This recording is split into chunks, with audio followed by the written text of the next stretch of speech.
On today's special episode of Homeworthy, we're taking you inside the creative homes of artists where inspiration comes to life. First, we head to New York City to explore a one-of-a-kind apartment nestled within the historic National Arts Club, a space brimming with artistic history and timeless charm. Then we travel to Charleston, where we'll step into a vibrant, eclectic home filled with personal artwork, bold colors, and a warm, inviting atmosphere, as well as a studio designed for endless creativity. Finally, we visit Brooklyn, where a sunlit loft was transformed into a bohemian sanctuary, featuring artwork by close friends, cozy corners, and shelves with unique curiosities.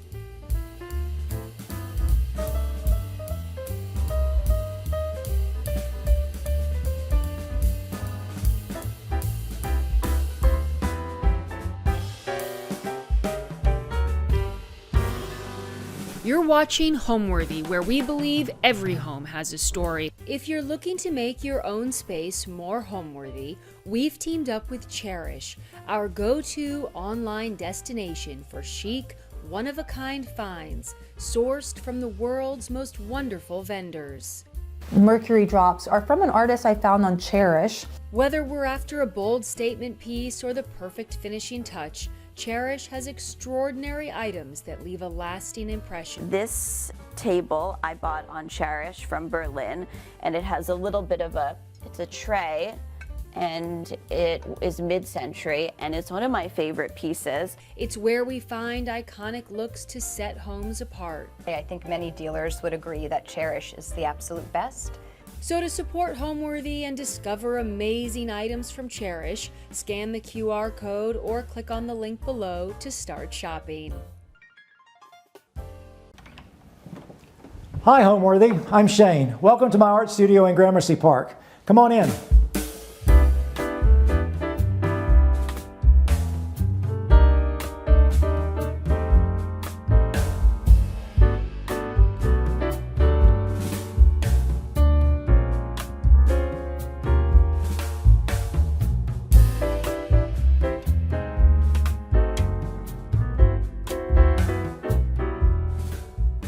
You're watching Homeworthy, where we believe every home has a story. I'm Michael Shane Neal. I am living in New York City in Gramercy Park at the National Arts Club, and I'm an artist. So a little background, I have been a member of the National Arts Club since 1999. I first visited the club in 1993, and then I became a member in 1999. And at the time, I did know about this wonderful addition to the club of this tower of artist studios, but I had not visited the studios before. In 1996, I had a chance to visit this very same studio for the first time. So my teacher was Everett Raymond Kinsler, a phenomenal portrait figure painter who lived and worked in this building for 70 years. He's the longest resident ever of the National Arts Club. He did over 2,500 portraits in the studio. So I started studying with him in 1993. I visited the studio the first time in 1996, and then after he died in 2019, the studio was become available. So how I actually got the space is really interesting. The club owns these spaces, so the membership of the club, which is about 1,500 members of the National Arts Club, the members own these studio spaces. There's about 20 residents or so, and there's about 6 studios like this one that are above the brownstones in the front. So the way the process works is that a member first applies to be considered for the apartment, and then once you're approved, you have to come and look at the apartment at a designated time and a day and time. And I set an appointment, and I flew from Nashville to New York.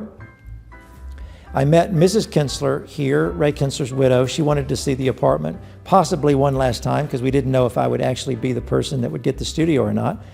And we looked at the studio space. We thought the renovations had turned out beautifully. I'd been following along all the process throughout. And so I left that day and said, I want to put my name in the hat. And the way it works is that members who are approved and come for the viewing can then put their name in a hat, and then in the grand gallery downstairs, they draw a name out of the hat, and that person gets the studio. Well, I had studied with Ray Kinsler for nearly 30 years. I'd been a member of this club for over 20, there was no way, there was no mechanism for the board to just award the studio to any individual, so I couldn't just call up the president of the club and say, you know, gee, don't you want me to have this studio?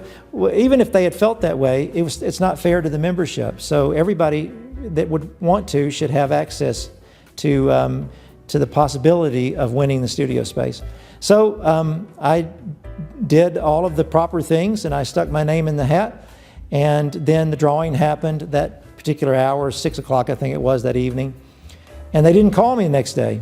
So I thought, well, I didn't get it. And my daughter was saying, Dad, you should call and find out who got the studio. And I was, oh, gee, I don't know. I don't think I want to know. I'm just so devastated that I didn't get it. And she said, Dad, you've got to call. So finally I phoned the office, and the lady answered the phone, and she said, Mr. Neal, can I put you on hold for a moment? And I said, sure. So she put me on hold for like 2 or 3 minutes. And then she came back on the line and she said, Mr. Neal, you were actually the only person that came to the viewing yesterday, so you have been awarded the studio. Yours is the only name in the hat. And that was because it was COVID. I mean, if it had been any other time, as now, when a space becomes available, there's a long line of members that try to get the studio spaces. But at that moment in time, in the fall of 2020, no one knew what was going to happen next. It was as if New York City was emptying. People were leaving and saying they were never coming back. And I truly believe if it had happened a few years before or a few years after, I might not be sitting here. But I think that Ray Kinsler is smiling as he's looking down. He would have never wanted there to be a pandemic to have made it possible for me.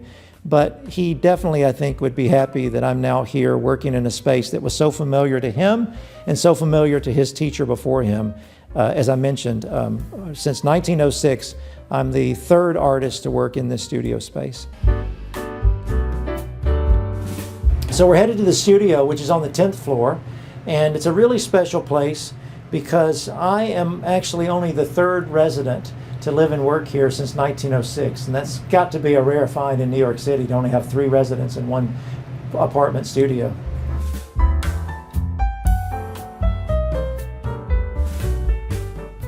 This is some old plans for the building actually that I found. You can see the design of it here. This is the back 19th Street entrance. And then this is a very detailed drawing of the entrance on 19th Street. So this is a really quick little history of the studio. Frank Vincent Dumont was the first occupant, and he lived here from about 1906 until 1951 when he died. He taught Norman Rockwell, Georgia O'Keeffe, James Montgomery Flagg, and my teacher, Ever Raymond Kinsler, who moved in to the studio right after Mr. Dumont died in 1953 and was here until he died in 2019. And then I took it over in 2019. And I've been here for the last 5 years or so. So come on in. Welcome.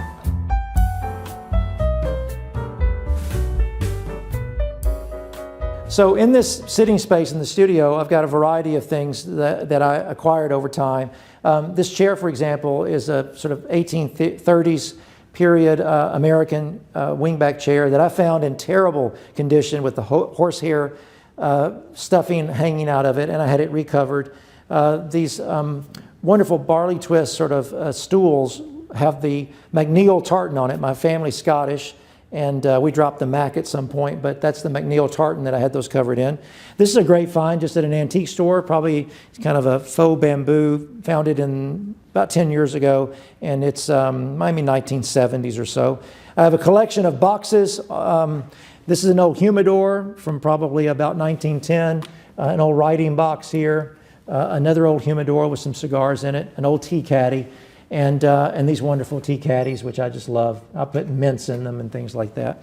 But it's just sort of a collection of boxes. I also love these old cigar cases. This crocodile one, which I found probably Edwardian. On the mantelpiece, I've got a clock that is 1912. It's actually the date that it was made, and it still works beautifully, keeps time perfectly, chimes on the half hour and the hour. There's a letter, an original handwritten letter by John Singer Sargent on his Tite Street studio, which was his 31 Tite Street studio in London. Howard Chandler Christie, the Christie Girl, these sculptures were done about 100 years ago, and I love Howard Chandler Christie, a great, great artist. That's a little note by Christie given to me by a dear friend named Jim Head, who's done the definitive biographies of Howard Chandler Christy that I encourage everybody to read. My very first copy of Painting Portraits by Ray Kinsler that changed my life when I first discovered that book in 1989, and I decided to put it in a case because it was falling apart, and also because if I hadn't found that book, I might not be here today. Over the fireplace is one of the most important artistic possessions that I have, and it is an original charcoal drawing by John Singer Sargent of a woman named Mrs. McGrath. And Mrs. McGrath was an English lady who lived in London and sadly was killed during the Blitz during World War II. Her home was actually bombed. And her husband survived. She sadly didn't. But there are two drawings done by Sargent did. And this is her charcoal that was done in 1919. She was quite the socialite, and she was also known for being one of the greatest amateur tennis players in London at the time, so a lady tennis player. And this was owned by Ray Kinsler. He actually bought it in the late 1980s. It hung in this studio for 30 plus years before he moved it to his country studio. And after his death, his family decided to sell the painting, the drawing, charcoal drawing, and I was lucky enough to be able to purchase it. So I'm really excited to have it come back to this studio where it hung for so long, and it feels like it's back home. There's actually something also connected to John Singer Sargent in this room, and that is this palette. There are only about 5 palettes in the world that belong to John Singer Sargent. Most of them are in museum collections. And then there's one here in Gramercy Park in New York. This palette was owned by John Singer Sargent, probably dates from about 1900 or so. We don't know what pieces he painted with it, but any number of them are possible. And it was given to George Brockhurst, a friend and colleague of Sargent's. George Brockhurst, a British artist who moved here to New York. And then George Brockhurst gave it to an artist named Paul Burns. And then Paul Burns gave it to Everett Raymond Kinsler. And then Ray Kinsler gave it to me on my 50th birthday, just 6 months before he died. So it is truly the most important artistic possession that I have. John Singer Sargent being my hero, and also Ray Kinsler being my hero. And the fact that only artists have owned the palette since the beginning makes it super special. This Chesterfield sofa, purchased at an auction, it's probably 1960s, maybe as late as 1970s, but I really love it. Beautiful green. I love collecting these writing boxes. You know, they say brown is kind of not in right now, and so over the years I've bought a lot of antique boxes and a lot of English furniture. This would have been an old writing box and then the stand made for it. But I like them to be able to put a coffee cup on, or sometimes, you know, it's great for storage. You can stick all kinds of things in there, which is really handy to have. This is actually one of the new pieces that I have in the studio. It's beautifully made, a very heavy piece of furniture. And right now I've got it full of books, and I use it as a desk some, but I also use it as a dining room table. And so I remove the things from the table. I bring it out into this section of the room and put chairs around it. These are wonderful original tapestry barley twist chairs, probably dating from the 19-teens. And they become the dining room chairs. And so we can sit comfortably, 6 people around the table, and it works beautifully. You put candlelight on the table, and it's a really romantic space. I love it. The lanterns are really, really special. This is the very last original light fixtures in the studio annex. These are arts and crafts. They date from 1906. We had them rewired. I've got nice little flickering, almost gas flame in them. But they have been hanging here for over 100 years, and they are just beautiful. And to see the photographs that I have over the many years of Kinsler and Dumas working in space, and these lanterns always appear. It's that one constant that really ties all the history together, and they're really special. If there was one symbol of the studio, I think it would probably be these lanterns. So they have now been burning for 6 years, and I actually do this kind of silly thing. When I leave and I travel, I turn them off, and when I come back, I turn them back on. And any of my friends that live in the park, anybody that I know, if they see the lanterns burning, they know that I'm here painting, and they know I'm here. So it's my way of sort of telling my neighbors that know me that I'm back in the studio, because I come and go quite often. So this is a wonderful early 20th century globe. I've actually gone on a globe site and been able to find out that the date of the globe is between 1910 and 1913 based on what certain countries are named at the time, and maybe there's been some changes of names over time. But really a wonderful artifact and a globe that once was in a studio space here before mine for many years.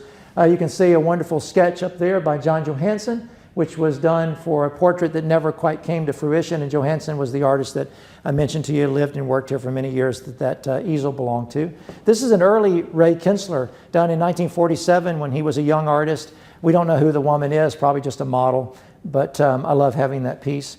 This is a great little English sideboard, probably dating from the 1930s. And when I'm hosting parties, and I have a big holiday party every year, when I'm hosting parties, I have found that when you get 100 people in this room, it's hard to see where the bar is. And you know, you go to bars and they always have these bottles lit up, and I think it's so beautiful. Well, one day I went on Amazon and I found these great tracing pads for kids. And so when I have a party, I turn on these tracing pads under the bar, and when you come in the room, you know exactly where the bar is because you can see it this lit up at night. So it's just kind of silly, but kind of a fun thing that I do for parties. Next door is the Players Club, which is an old actors and theatrical club that has been in the park since the 1880s, the former home of Edwin Booth. This table was part of the Players Club's collection for over 100 years, and it was falling apart, and I've been a member there for a very long time, and it was given to me in a terrible state of disrepair, legs broken, etc., and I had it restored. And so it's just really a great library table, a wonderful place for me to put my books, and also during the day when I'm working, brushes and a variety of things will find its way onto this table. But it's probably a 125-year-old great library style table that I love. This book is actually a fantastic rare book. They're signed and numbered, and it was done on John Singer Sargent's work in 1906, and there was about 250 of them. What's rare is that this still has the box with it, which is very unusual. The box is not in very good shape, but it's got these fantastic reproductions. This is number 220 in the series, done by New York Scribner and Son, so has a New York connection. But I love having that book, and it's so fragile. I don't open it very often, but it's a great little piece of history related to my hero artist, John Singer Sargent. In the window is a little piece of a sculpture from Cedric Egley, a wonderful portrait figure artist in the United States. A skull, which comes in very handy for a portrait figure artist because we're always trying to study the human head and the human skull. My paintbrushes, which I have in these great Italian sardine jars, which I just stumbled on one day and thought was a great way to hang on to the brushes there, just toss them in these sardine jars. And W.C. Fields, which I like. My teacher, Ray Kinsler, my mentor, loved W.C. Fields, so there's a little nod to him there as well. This is a sort of old antique Victorian era bamboo cabinet, which has got a lot of my reference material, tape and brushes and paint in the drawer here. I keep a lot of the tubes of paint that I access during the day.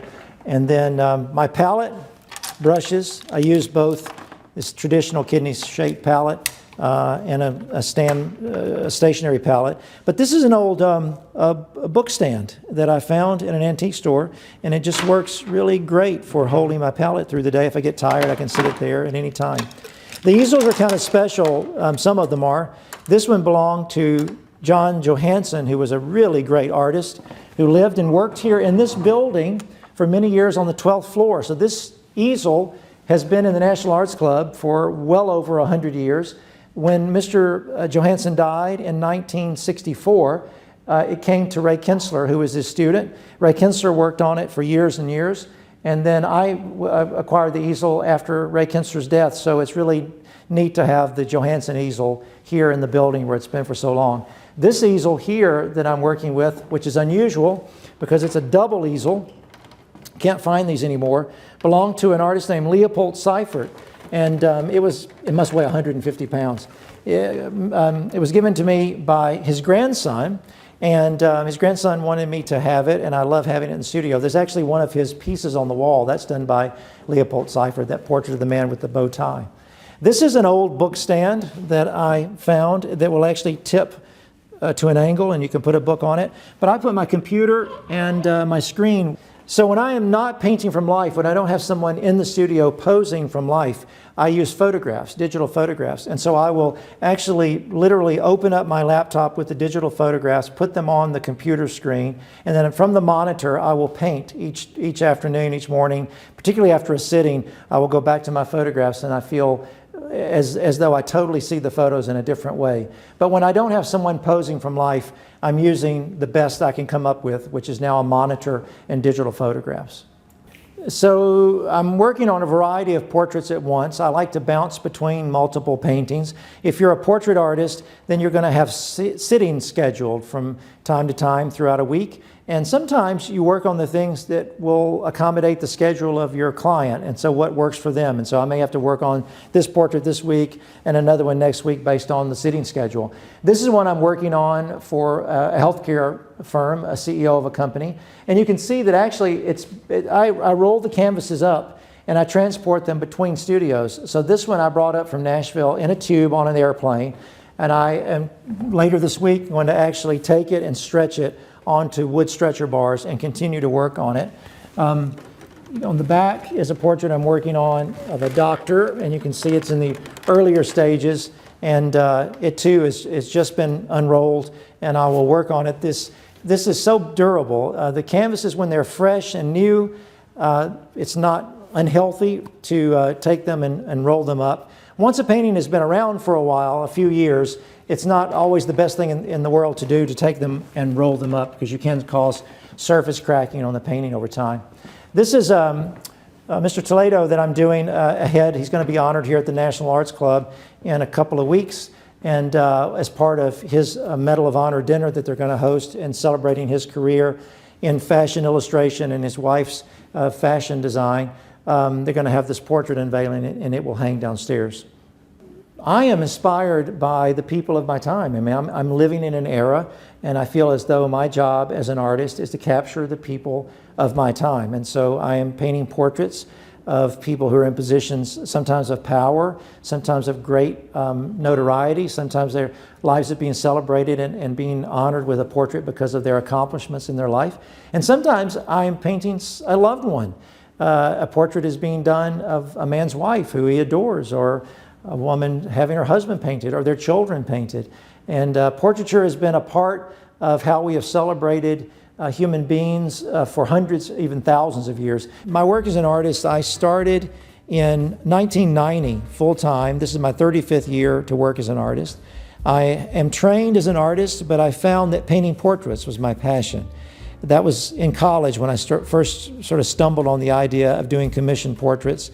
I had an incredible instructor in college that was a full-time artist who painted portraits for her living, and she was an adjunct professor, and she thought that I had sort of maybe you'd say an eye for painting and drawing people. And I began taking commissions my senior year in college. And when I graduated from college, my dad helped me pound the pavement to look for a small studio space in Nashville, Tennessee. And we found one, and I moved in, and I had just enough money from a commission to pay about 3 months' rent, and that was 35 years ago. And so I worked in Nashville as an artist, painting people, working on commission, and I had studied the work of Ray Kinsler when I was in college. I had read a book from cover to cover that he wrote on painting portraits. That was sort of my Bible to go to as a portrait figure painter. And in 1992, I met someone who knew Ray Kinsler here in New York. And she said, I really like your work, and I'd love to tell a friend of mine who's an artist about you. His name is Ray Kinsler. And I was like, are you kidding me? You know Ray Kinsler? Ever Raymond Kinsler is one of my heroes. I mean, he's someone I've been studying since I was in college. And so she ultimately spoke to him about me and said, I would like to introduce you all. And she did.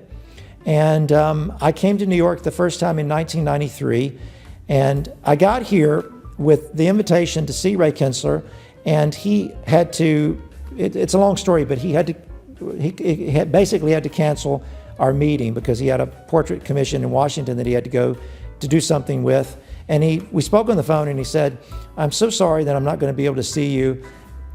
And I said something on that phone call that changed my life, and I'm so glad I did. He said, I'm anxious to see your work. He actually said, I'm eager to see your work. And I said, I said, well, Mr. Kinser, I brought a few things to show you in my portfolio, and maybe someday I can meet you and show you what I'm doing. And he said, oh, I feel so bad that you've come all this way, and I can't see your work. He said, can you photograph the work and send it to me? And I said, yes, sir, I can. And so when I got back to Nashville, I photographed everything in my portfolio. I wrote him a letter. I sent it to him here in New York to this very address. And I didn't know if I'd ever hear from him again. And lo and behold, a few months later, he sent me a letter back with all of the photographs where he had taken a Sharpie and he had made suggestions on the photographs. Like, I think I would, instead of putting the man's hand here, I would have put it here, and he sketched the hand over here. And instead of having him cross his legs, I would have had him sitting like this, and he sketched it on the photographs. And then he wrote at the bottom of the letter, send me more when you have them. But there was one thing that I did that also changed my life at that moment. I had done a little charcoal drawing of him from an old photograph inside of a book that I couldn't even see. The photo was so small, and this is before the days of being able to Xerox and blow things up.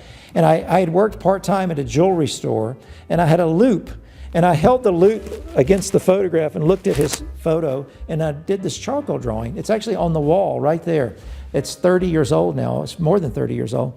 And I stuck that drawing inside the envelope with a return addressed, stamp and addressed envelope inside. And I asked him in my letter, would he autograph the charcoal and send it back to me? And he autographed it and sent it back to me. And he wrote on there, to Michael Shane Neal, he said, to Michael Shane Neal, a strong, well-handled portrait from your delighted victim, Everett Raymond Kinsler, and dated at 1993. And why was that drawing important? Because at that moment in Ray Kinsler's life, he was falling in love with a woman named Peggy Chartier, who he later married, Peggy Kinsler. And she was spending her first ever visit with him in New York City, first ever weekend in New York to visit her new boyfriend. And when they walked in the National Arts Club that day and he collected his mail, that giant envelope was there. He turned it around and looked at it and said, I don't know anybody in Nashville. Who is this? And when he got up to the apartment, he opened it up, and there was the drawing, there was my letter, there was the photographs. And he said, oh, yeah, I remember this kid. I talked to him on the phone recently.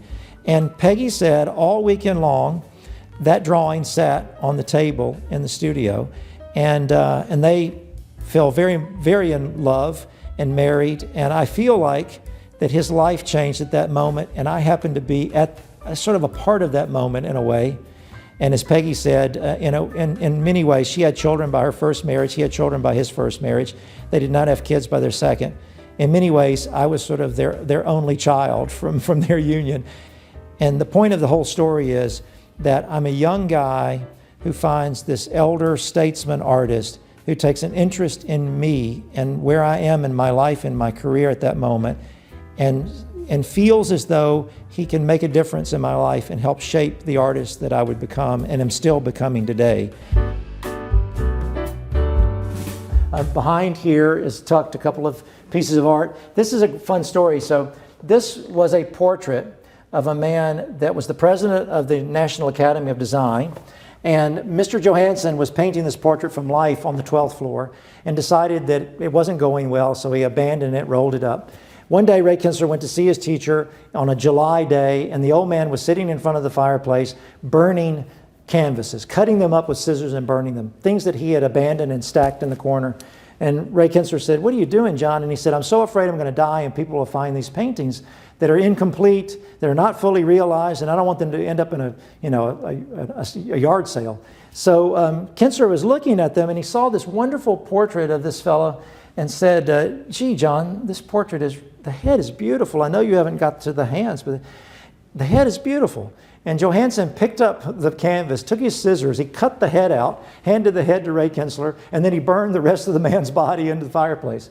So Kinsler framed it and kept it all these years and gave it to me for my birthday one year. So it's just an amazing story. This was saved from the flames by a younger artist from an older artist. This is the earliest known Ray Kinsler. It was done in 1938. It's a pen and ink. It was given to me by someone that had passed it down in their family. The back says that Kinsler was visiting with his parents, this couple, on Long Island, and then while he was there, he did a couple of drawings from his imagination, and they've kept them all those years. Above is a mural proposal for a subway station by Mr. Dumont, Frank Vincent Dumont, who was working in the studio originally and the first occupant of the studio, it is likely that this mural presentation proposal was done in this studio space. As far as we know, he either didn't get the job or this subway station is no longer open. But it's a really neat little piece of New York history, and could have been, or possibly it's one of those ghost stations that we never see anymore, but it's a really neat design for a mural done by Mr. Dumont, who was a great portrait figure painter, but is also a great illustrator as well. So this is the bedroom, and I mentioned earlier that on the original plan of the layout of this space, this would have been the parlor, but it became the bedroom in 1953 and has remained the bedroom since. When I acquired the space, this was closed off and there were bookcases in front. And actually Mrs. Kinsler, who lived here for over 25 years, didn't even realize there were doors here. But I removed the bookcases and opened up the doors, and I can close them at night if I want. I actually share the space often with my two daughters who come up from Nashville. So in order to maximize the amount of sleeping spaces, we've got the twin beds. So sometimes one of my daughters there, I'm sometimes in one of the beds, and then my other daughter is upstairs in the loft. Make it work. It's sort of New York life. We figure it out. This is a little desk area for me. And I found this desk in Savannah, Georgia, saw it in the window of an antique shop. The shop was closed. I got the number and the address. I called them when I got back to Nashville. I bought it, and it cost as much to ship it to me as it did to buy the thing, but I just love it. It's such a wonderful small little desk, and I love barley twist. So both the studio and this bedroom space have fireplaces. We are discouraged, to say the least, from burning any wood any longer in these old fireplaces. So I was able to come up with these artificial flame sort of faux insert fireplaces, and it really works well. It almost looks like it's real burning wood at night, particularly. On the mantle, a few things that mean something to me. An old photograph of me painting with Ray Kinsler out in New Mexico, and some more of these biscuit jars that I love from England. This is one of the oldest things that I own. This clock dates from about 1810. And believe it or not, with just a little work every 5 or 6 years, it still keeps wonderful time. And I love the tick-tock all through the night. Some people, it would drive crazy. I love the sound of it. It does not chime, though, so it doesn't wake me up in the night from that. On the wall is a wonderful illustration by James Montgomery Flagg, an original watercolor by Flagg. It was done for a Hearst newspaper in 1910. And then a wonderful, beautiful little etching of Anders Zorn, which I just love. And I love Anders Zorn, the Swedish artist. It's a fantastic old burl wood chest that I found that's probably mid-19th century. It's an old radio. And this is really fun. This is actually a cartridge case. It would carry a big bullet like that went in a cannon. British, only the British would come up with a beautiful way of decorating this from World War I. And I made this old cartridge case into a lamp, which I thought would be kind of fun. I still wear detachable collars, and this is a detachable collar case. I'm probably one of the few people left that do that, but I love wearing them. I don't have one on today, but I do wear them. And I store them in this old case there and bring them out and button them on your shirt. The beds are new, but I really love them, sort of bamboo style, and I think they work nicely in the room. And the drapes, not drapes, but these Roman shades, came from some old drapes that I had in another house, and I kept the fabric. It's English fabric.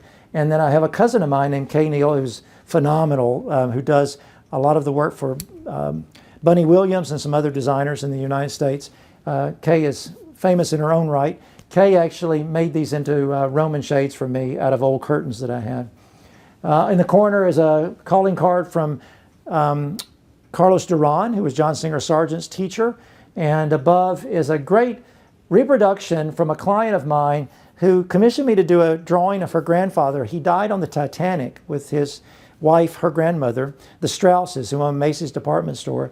And when I was working on the drawing for them, she said to me, I actually have a letter on Titanic stationery from my grandmother that was mailed from Cherbourg, France. There was one bag of mail mailed from the Titanic, and it was mailed in France when they stopped to pick up some more passengers. And she actually took it in the frame down to Kinko's, took it out of the frame, had them Xerox it, and she sent me a copy of it. So you can see it's a the RMS Titanic, and Mrs. Strauss is writing to a friend of hers named Mrs. Burbridge, who they'd been staying with in England, and she actually sent them some flowers that were in their stateroom when they arrived on the Titanic. And she's writing her to thank her for the flowers, and she's also mentioning some things about the ship in the letter and how magnificently appointed it is. And she says we are well on our way across to Cherbourg, which of course, sadly, they did not make it. And in the movie, the latest movie done about 20 years ago, you might remember this couple depicted holding each other in bed as the Titanic goes down. And that is the Strausses that are being depicted. And this is actually a reproduction of the charcoal drawing that I did of Mr. Strauss for Pam Haber, his granddaughter, which I love doing. And was in one of those little moments as a portrait figure painter that you think to yourself, wow, it is so fun to connect with people that have such amazing stories and such connections to the past, which is really not that long ago. You might think it was a long time ago, but it wasn't that far in the past. So what I love most about my home is the incredible history behind it and the fact that this has been a creative space since the day that it was built, and it was designed for artists. There are people, in all honesty, that live in this building that probably haven't thought about the fact that artists worked here for many, many years. This is a working artist studio. These windows are facing dead north so that the light that comes in the room every day is steady all through the day. No direct sunlight comes in. There is several acres across in front of me, which is Gramercy Park, and historical buildings below. So the airspace, the sky that I'm seeing from the 10th floor here is protected forever. Sadly, I can't see the Chrysler building anymore because a couple of blocks over, they built a new building and it blocked my view of the Chrysler building, but that's New York, that's the way it is. But I think my favorite part is that when I come in and close the doors, I'm in the middle of Manhattan. I'm here in one of the busiest cities in all of the world. But because I sit back off the street several acres from the park, it's very quiet, it's very private, and it's really this little, it's kind of this little haven in the middle of the city that you feel as though you've stepped back in time when you walk into the park, surrounded by these old buildings. And here I am tucked back behind the National Arts Club in this very private space. And I feel it's a place I can think, I can create, I can feel as though I'm removed from a lot of the world. And there's an atmosphere here that is inspiring, that makes you feel like you can't wait to get to work every morning. You're so stimulated by what you do. And you know, I have the privilege of being able to live here and work here. And so in the bedrooms in the back there, I roll out of bed in the morning and I can't wait to get in the studio and get to work. It's really extraordinary that I have found myself as a part of the fabric of this space, and I am honored, I am humbled by it. I am reminded every day that I owe a lot to that opportunity, and I work really, really hard to try to be the best artist I can. And I'm inspired by this space, and I can feel these artists here. And up until recently, I've always said there was no such thing as ghosts, but I've actually changed my mind. I've seen a couple of things here I can't explain and heard a few things that I know I can't explain. So I am convinced that both Frank Dumont and Ray Kinser are pacing these floors at night sometimes and probably fussing with some painting that they couldn't get quite right. So we're in my kitchen now, and it is a real proper kitchen for New York City, meaning that it's big enough to turn around. It's actually big enough to have a few people in. But if you know that it was previously a bedroom, then you can understand the scale of it. But it's a very nice sized kitchen in this studio apartment. The total square footage of this apartment is about 1,250 square feet. But this is a very nice sized kitchen. You can see these were the old double doors that led from what was the parlor into the bedroom. I've just closed those off and just hung a painting over the front of it. And then I've got a wonderful rug that I found on 6th Avenue here in New York. This is a very old rug, so dates from the 19th century, 1850s, somewhere in there.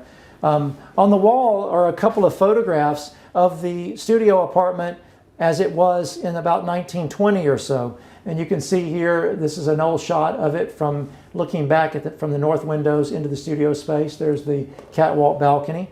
And then this is an artist named Louis Betts, who we believe would sublet this apartment in the summertime when Mr. Dumont would go to his studio in Connecticut, in Old Lyme, Connecticut. And This is a very famous artist, and he's working right near the balcony in the studio space. And I think that's fun. He's actually in his spats here, which I love. It's a really neat kind of photograph. So we use the countertop here not only as a workstation when we're preparing meals, but also a place to eat. I also have a little English style table that I can fold out if I want to have a kitchen table. But this is where I spend most of my time having my meals. There's an old calendar there that I picked up in an English antique shop that I love having. And then, this workspace over here, I've got NAC for National Arts Club. This is from anthropology. This whole sort of set of dishes came from anthropology. I think it's called the honeycomb, or no, Parisian something series. I forget the name of it. But anyway, I enjoy having this station for coffee and tea.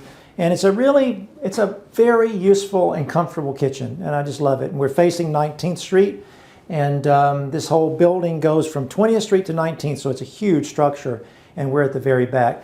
Just there on the wall is a couple of little things that are important to me. One is a menu from a night honoring Joseph Jefferson, who was a great comedic actor and was the president of the Players Club next door. And I'm a member of the Lotus Club, so it's kind of special to have it, and he signed it there. And then this is a little piece of a drawing that came from some sketches that Ray Kinsler had done for some illustration. And I was able to sort of get that ironed out and framed, even though it's in kind of rough condition, old newsprint. It's kind of neat to have. And I've got a copy of the original finished illustration. But I have to say, there's one fun thing on the wall here. When I moved in, Peggy Kinsler gave me this as a sort of housewarming present. This is Everett Raymond Kinsler when he was about 18, 19 years old, with his teacher, Frank Dumont, who lived here for so long before Kinsler. And then this is Ray Kinsler, and this is me in 1996, the first time I actually visited the studio. And then 20 years to the month exactly, Peggy Kinsler tried to stand us in just the same spot in the studio and photograph us again. And so now he's 90 years old instead of 60-something or 70 years old. And he looked at this photograph and he said, well, either I've shrunk and you've gotten taller, or anyway, you can see he's sort of settled a bit. And then there's Kinsler in the studio with Tony Bennett, who is the great Tony Bennett musician, who Ray Kinsler and Tony Bennett were lifelong friends. And Mr. Bennett has visited the studio on many, many occasions. So just a few little reminders of the past and my relationship and friendship that's been so important to me and changed both my life and my career. I've been lucky to have had great parents and also great art parents in Ray Kinsler and his wife Peggy. One of the beauties of the studio is it was essentially untouched. From 1906 until 1951, when Frank Dumont, who was here as the first occupant, passed away, the original apartments had no kitchens in them because downstairs is the dining room and you could have breakfast, lunch, and dinner. I'm sure, maybe when hot plates were invented, people started doing that in some of these spaces, but originally they didn't have kitchens in them. In 1951, when Frank Dumont died, they did some updates to the studio space, and they created a little kitchenette in the studio, had 1950s kind of appliances. And the electrical was still the original from 1906. The plumbing was the original from 1906 with, these enormous fixtures, these giant, tubs and sinks and toilets, those freestanding sinks. So that was what it was until Ray Kinsler died in 2019. He never did anything to it. He didn't even paint the walls. It was just the way he wanted it. He was happy to have it that way. And he only patched things as they needed repair along the way. But essentially that was how it was in 2019 when he died. In 2019, the fall of 2019 and in 2020, the club said that we are going to have to do a major renovation. So they hired an architect, and he did a beautiful job sort of reimagining this space, keeping everything the same in terms of the bones, but updating it where it was necessary and making the flow a little better with a change or two we can talk about. But it took several months, and they did a really marvelous job on it. Okay, so we're in the hallway here that leads from the studio space to the kitchen or the bedroom. But what's interesting is the hallway's actually changed. The opening that we go into the studio now was not there originally. It actually went to the left and then came through in the entrance. And part of the renovation, we enlarged the size of the bathroom, added a laundry room, and then changed the way that we come down this corridor. But inside, I've got a few photographs of some of my commissions and experiences of the past, and I need to update it a bit, but it's a sort of a look at a few of the years that have gone by and a few people that I've painted. And then this is a wonderful painting of Somerset Maugham, the author, that Ray Kinsler did in 1947. And then a wonderful drawing, this fantastic drawing by Bettina Stanke. Nobody knows her much today, but she was an incredible portrait artist who lived out west, an illustrator, and her father had been a famous illustrator and caricature artist for the New York Times. And Bettina was a dear friend, and here's Bettina here. And then Ray Kinsler had taken me to see her as part of a workshop that I was studying with him out west back in the 1990s. And so I love old movies, and I love John Barrymore. And this is a drawing that I did of John Barrymore. I actually did a painting of him for the Players Club next door posthumously. He died in 1942.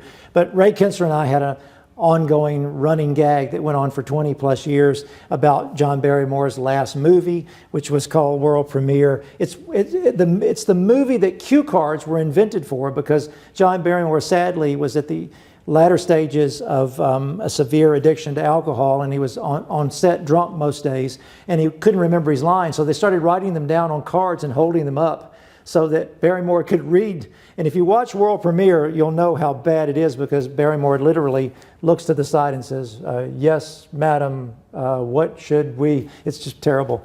But anyhow, this is a little bit of some of the fun correspondence I had with Ray Kinsler about Barrymore over the years, and he did this little drawing of Barrymore, and it's just a little fun wall. So one of my heroes is Joaquin Sorolla, and Sorolla was the Spanish sergeant. He was the most amazing artist and had this incredible vitality to his work and immediacy to his work. And this is a maquette that I purchased from the National Hispanic Society in 1996. And there was only 6 of them made. This large sculpture was done posthumously for the Madrid Museum and the Hispanic Society in the 1930s. And this had been sitting in the museum for sale for about 50 years when I bought it. And I actually went and bought a backpack across the street and got it back to my studio. And I've rubbed his head so much it's beginning to sort of burnish and become golden, because I'm looking for some good luck from Sorolla. And then this is a photograph of Mr. Dumont when he moved in 1906. His signature there. And then the only known photograph of Mr. and Ms. Dumont sitting actually in the studio just near the north window. And they're having, looks like dinner on a rolling cart there, coffee and what looks to be maybe meatloaf. And it's just fun to see how long that he was here, over 50 years. And this is not long before he passed away in 1951. So I was really thrilled that I was able to find that photograph, and this one too, and then I purchased that signature online. These doors that you see lead out into the actual foyer of the studio, and they had been taken down, and we were able to salvage them from the basement of the building, and then I had them put back up. For all the years I was coming here, they had been hung, but at some point Ray Kinsler, I said all the years, there was a point at which Ray Kinsler did take them down. They stored them in the basement, but I was able to get them back up and have them rehung, and that gives a little added level of privacy. It reduces the sound out in the hallway near the elevator. If I'm having a phone conversation, there's a couple of barriers between that and the outside, so it just gives me a little more privacy, and I can also turn my music up a bit louder and not bother anyone. Remarkably, these walls are brick. So the interior walls of the studio were made of solid brick, and the idea was that the room or the building would be fireproof, and that the fire would not spread from apartment to apartment. It would be contained, and it would stop the building from burning. So it is incredibly quiet. I never hear neighbors above or to the sides. I mean, this huge 20-plus foot ceiling, and it is solid as a rock. And the only difficulty you really experience is when you go to hang something on the wall and you can't get it in. For example, the mirror that's just there, that belonged to Mr. Dumont, has been hanging in this studio for over 100 years in order for an artist to stand and look at his work in reverse. And I moved it from this spot to this, and I thought we were going to have to get a jackhammer to try to get the nail in the wall. It's so solid. So an interesting story of the staircase. This was not here originally in 1906. In 1906, the stairs were actually in the foyer, and they went up and went to the landing. But in the 1930s, during the Depression, when they were trying to increase housing, affordable housing during the Depression in New York, and here in the club to try to increase the number of apartments, Mr. and Ms. Dumont actually gave up 2 bedrooms upstairs and a bath in order to create another apartment. So when they closed that off to go into that part of the apartment, they actually added these stairs, probably about 1935. They're certainly not to code, but we can get up and down them just fine. You just have to be careful. So now I'll take you upstairs and show you the loft and the catwalk where I keep all of my books.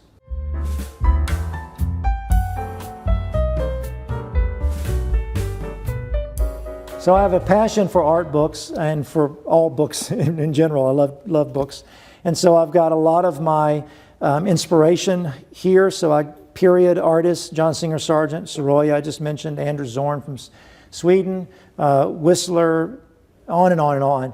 And lots of art instruction books. And then I love biographies. So I've got a lot of biographies that I've read over the years that are here.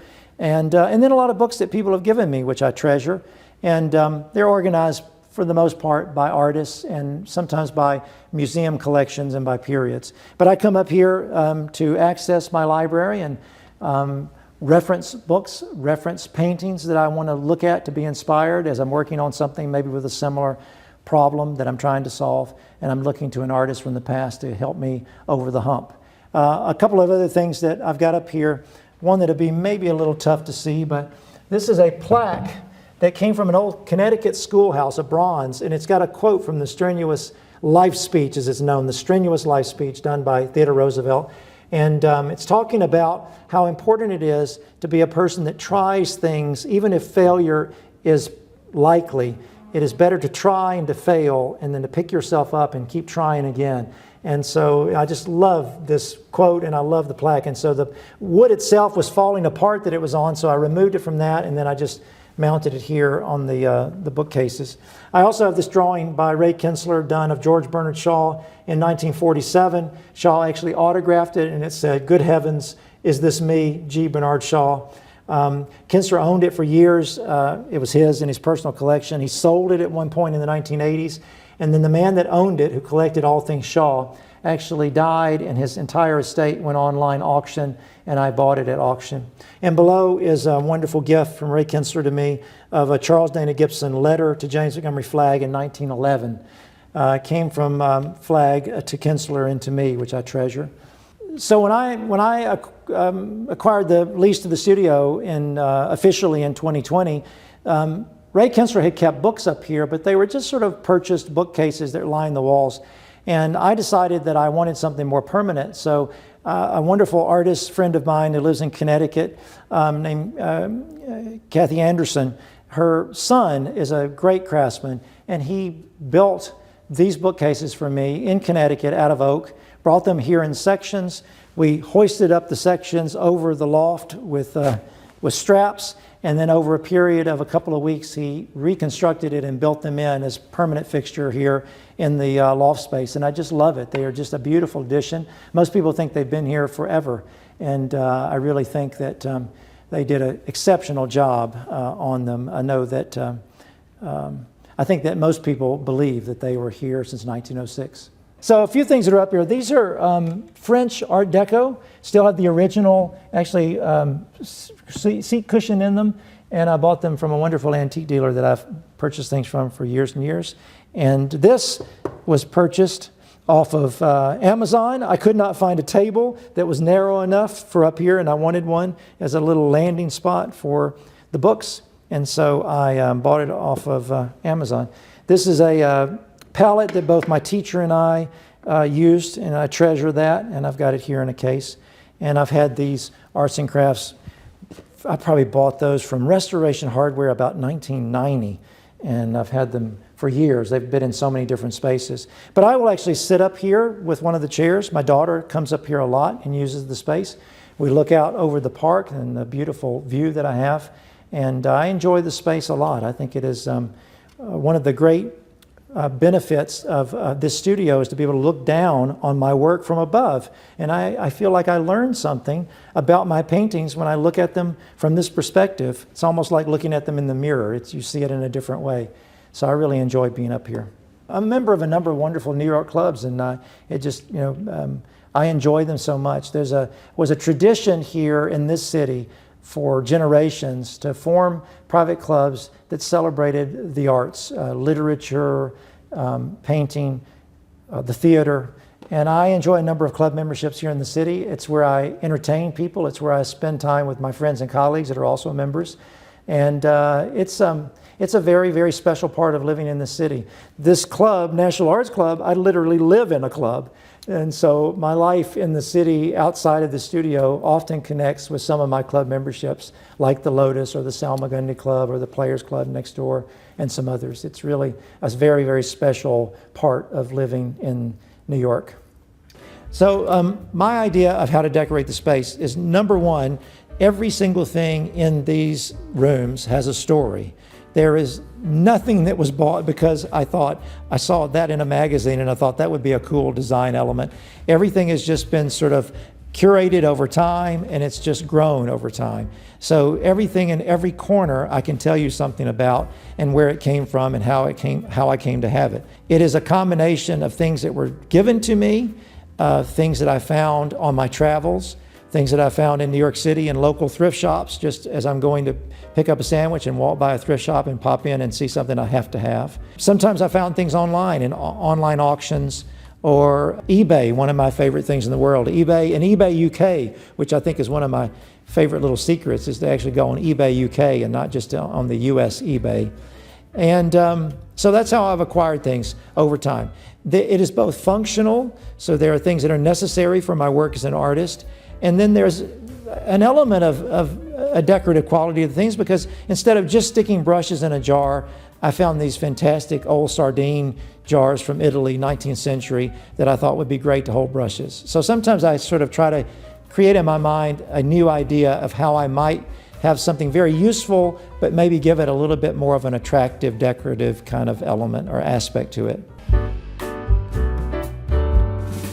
Welcome to the National Arts Club here in Gramercy Park, a beautiful private club located at 20th and Park Avenue. There's always something going on here, and we're going to go upstairs and take a look inside.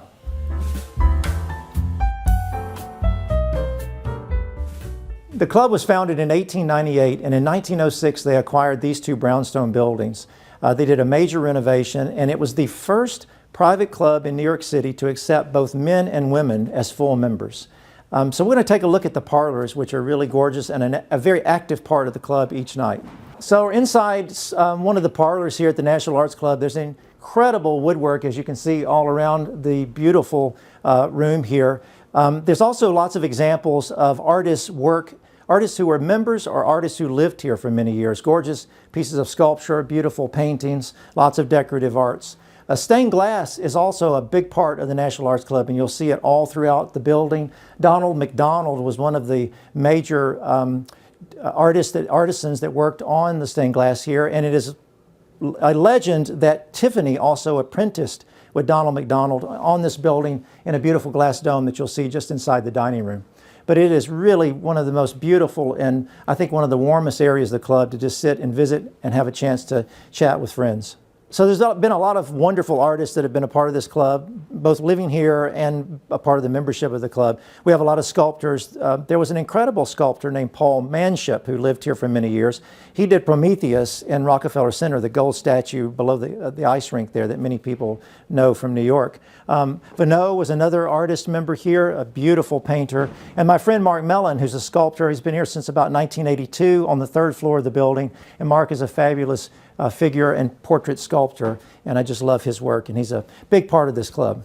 I couldn't help but mention this wonderful sculpture of Edwin Booth. Edwin Booth lived next door, was one of the most famous Shakespearean actors in all of the 19th century, famous actually now because his brother, John Wilkes Booth, sadly shot Abraham Lincoln. But before that happened, Edwin Booth was known throughout the world as the great interpreter of Shakespeare, and he's a big part of Gramercy Park, and this beautiful sculpture represents him well.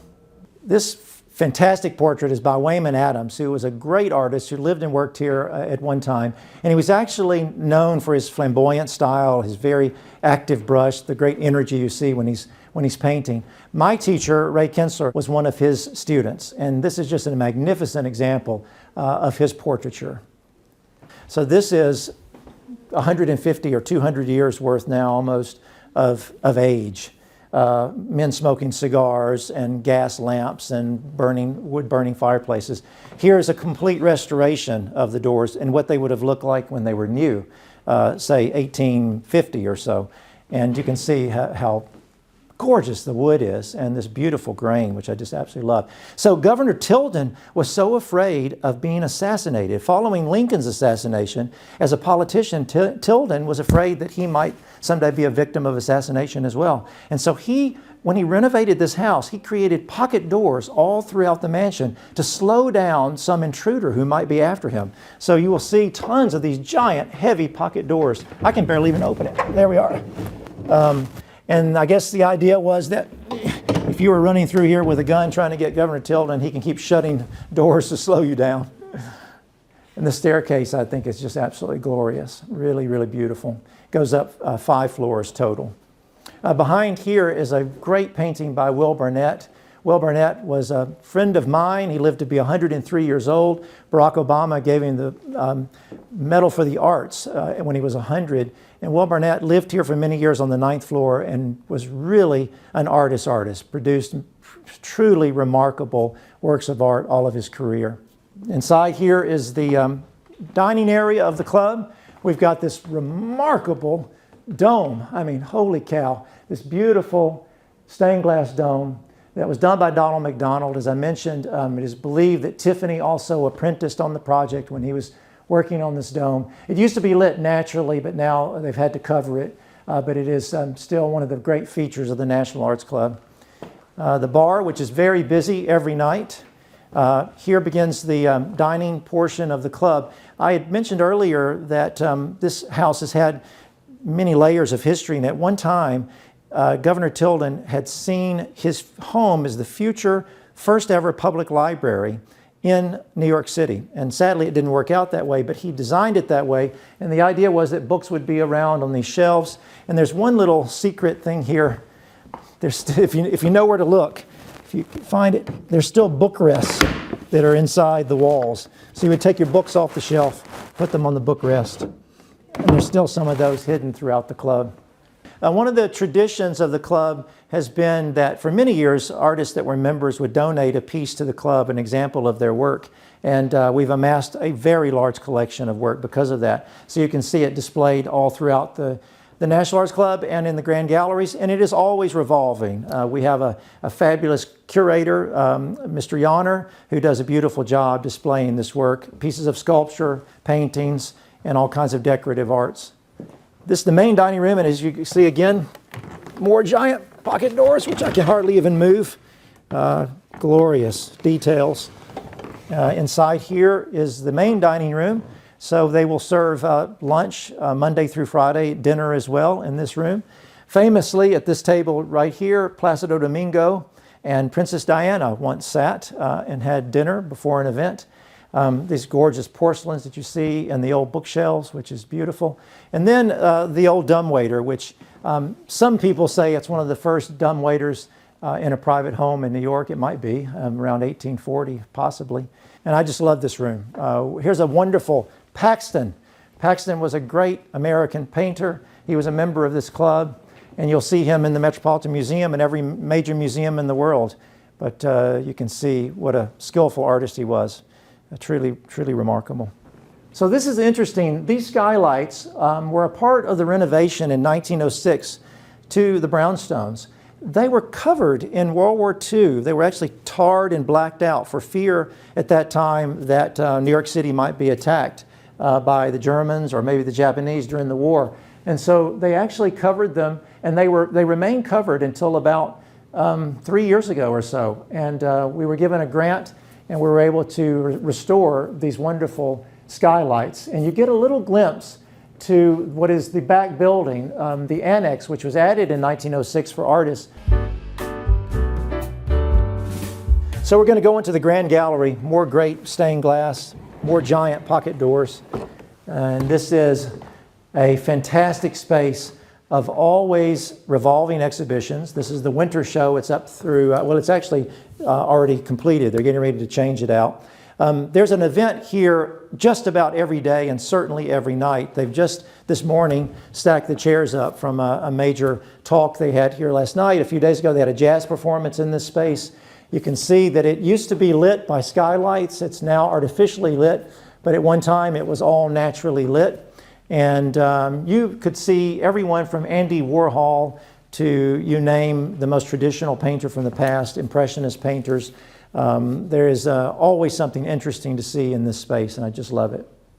We had his memorial service in this room, and just hundreds of people packed in here and out, and I gave one of the eulogies, which was very special. So the room has seen so many activities over the year, celebrations, and also celebrations of life, like my teacher, who was here for so long as a resident. So this is the pool room, and it's dedicated to Governor Tilden. And this is his table, or one of his tables. It's a beautiful artifact from the days when he was here. I mean, he was so famous, cover of, I don't know how many Harper's Weekly, which you see represented there, and some photographs of him throughout his life. It's really remarkable to think about what an important person and historical character he was of the 19th century, but then today very few people probably remember Governor Tilden. But Samuel Tilden was one of the 19th century's most important political figures in America.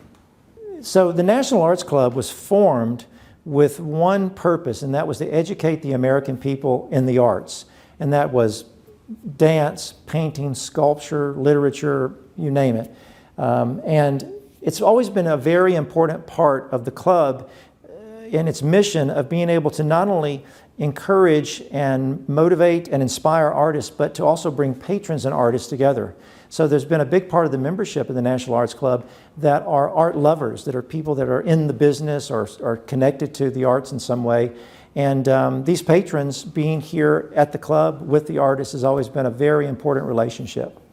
What makes a house a home for me is being able to live around things that have a story, things that mean something to me, and that when I turn, there's something there that reminds me of a moment in my life or a moment in time that is special to me.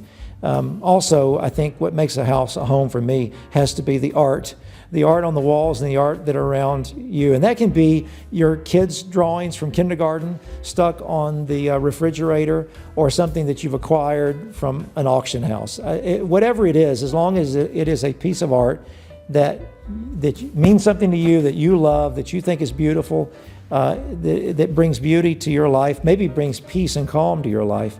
But probably the other thing that I think is really important about making a house a home, and that is that it is your retreat, your escape.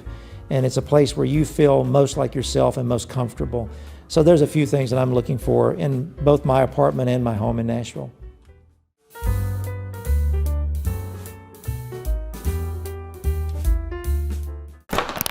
Good morning, Homeworthy. I'm Raven. Welcome to my home in Charleston.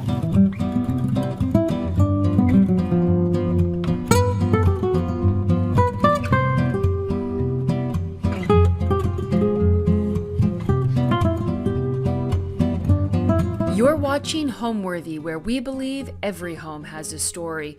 Hi, I'm Raven Roxanne, and I live in Charleston, South Carolina, and I'm an artist. My home in Charleston is, I think it was built in 1875. It's Victorian.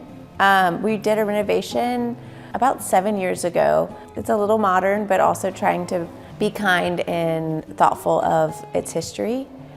The process of finding any home in Charleston is very challenging, also fun.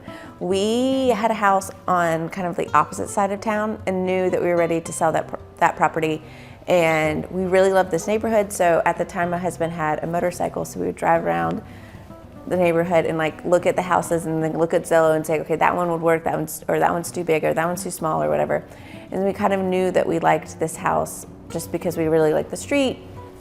And then we got a call from our realtor one day that it was about to go into market. So we were able to scoop it before it went to market.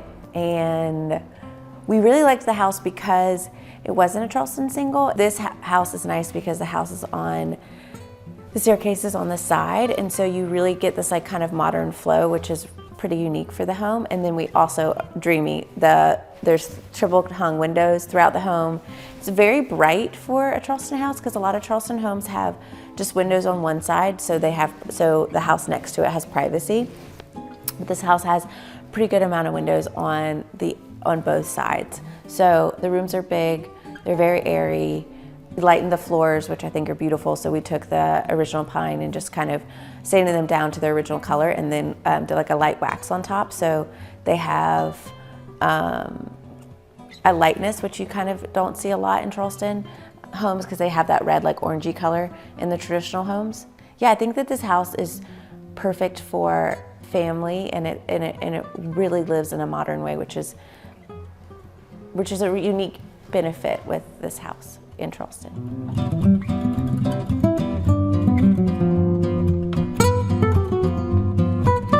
This is my living room. It's the front of the house. It has a beautiful bay window. We had a friend help us with the initial design. Her name is Melissa Sutton, and we call this the Melissa chair because this is her favorite chair. I think my dog pretty much lives in this chair now, so kind of his chair. This is my big plant. I think I've had this plant for like 14 years. Me and my girlfriend, it was like one of our first like friend dates. We went to a plant store, got plants, repotted them, and she's still going strong. So I'm very proud of her. And I just like spin her around each like couple of months to like keep her growing in different positions. This is a painting I did a couple years ago. One of my best friends, Blake, gave me some tulips, and at the time I'd been painting tulips a lot, but he gave me those tulips, and they just were so beautiful. So I painted them and thought that I would sell the painting, but just never could sell it because it's just too meaningful to me. One of my favorite potters, Jenny Sims, and made those candlesticks. This is again another egg collective table, and then a bowl that my sister-in-law just gave me. I think it was for Christmas, and then we just like filled it with treasures, which my son, who's 3, like this bowl gets used a lot because he just loves adding to the treasures and putting them all throughout the house. So, oh yeah, and then this is such a cool plant. It's a 200-year-old sage plant. My friend just gave it to me, and I'm obsessed with him, but I'm also a little scared of him because that's just 200 years, like that's a lot of responsibility. So my mom actually just recently fell in love with this plant and would have taken it from me if she could have put it in her car, but now she just like texts me once a week and is like, did you water your plant? And so this is my big responsibility, other than my children. And then this piece is from my husband's mountain house, his family mountain house. They ended up selling a couple years ago. We took this piece from it, and I just love how quiet it is. It feels like the snow just just landed, and it hasn't. Nobody's walked through it, and it's just this like quiet morning, which I think is a good tone for this room of entering the house and just kind of this like calmer moment. We used Portola paint for the walls, so it just has this like kind of cloud-like effect, and so I liked this piece here. This is a Frances Palmer vases, which I love her work and think that she is such a cool artist. My friend gave me this little bird years and years ago. Her family does pottery, I think out of Mississippi, and I just think this is such a beautiful bird. I love the glaze. It's just kind of creamy and pretty. This is a shark's tooth. We went shark's tooth hunting for Father's Day this year, and we really only found one. So this is a painting that I just love. I think it's John Mitchell is the artist, and he is out of New Jersey. I love his work so much. Like I could collect them for years and years, but my husband gave this to me for Christmas, and I just like this tiny painting on a big wall. It's kind of cute. All right, do y'all want to come to the dining room?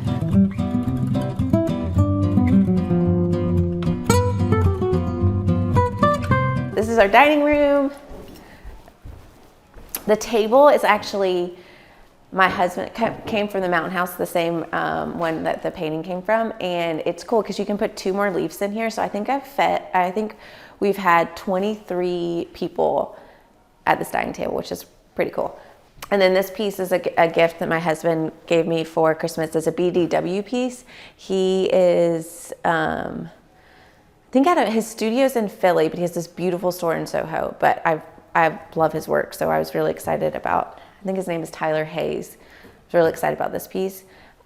This came from my parents' gallery, and I forgot the artist's name, but I think it's such a cool piece of pottery. I love pottery, and I could just collect and collect and collect, and I will collect and collect and collect. This is Melissa Wise. She's out of Asheville. Very cool potter. I have a couple of her pieces. This bowl came from one of my best friends, Blake, the guy that gave me the tulips. He just gave me this for my birthday, and it's such a large bowl, and there is a lot of citrus here. So after you leave, we will maybe make a cake. I don't know. I do make an olive oil cake out of using grapefruit, so maybe I'll make that. Or my neighbors will get a bunch of citrus soon. A lot of our pieces in our house are either from our family. So like this is my grandmother's couch, and then so this was like the starting point of this room. So how do we kind of take this kind of older piece that was in my grandmother's and like kind of make it work for us? So we kind of did more modern, like mid-century chairs, and then we had an artist make our coffee table. I think that I tried to like ground each room or each kind of space with something that is meaningful, and then kind of add to it. I think people are surprised that my house is a little bit more minimal than they would think because of being an artist and I guess my personality. But I keep saying that my like house is gonna be really cool when I'm in my 70s. So I like want to collect over time and just be kind of thoughtful and not. Each piece kind of I don't tend to just like finish a room. Like it kind of is collected over time, definitely.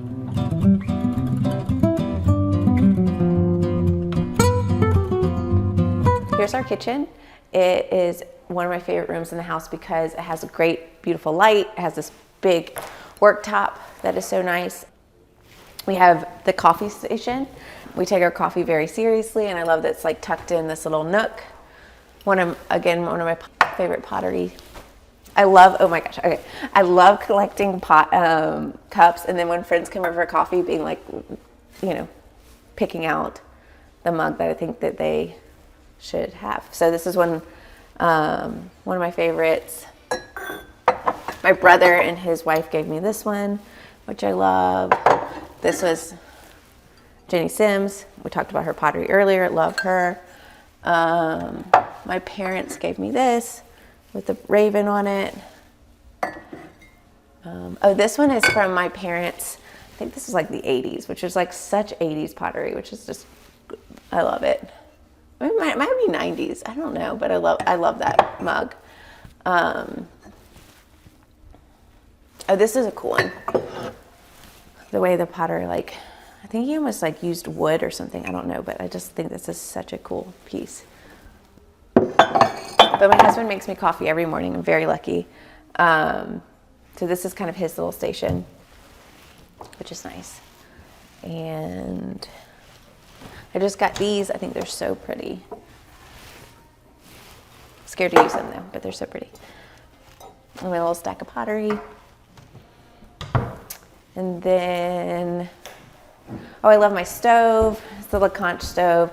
Oh yeah, and then this piece, my friend Sally Sullivan, he's a photographer here in Charleston, and we wanted this big piece of art, big photo here, because if you, like when you walk in the front door, you see this piece of art. And so we looked through his catalog and we just couldn't figure out the perfect piece. And he was like, well, why don't we just make something? And we were like, that would be amazing and very cool. So this is an old building on East Bay Street.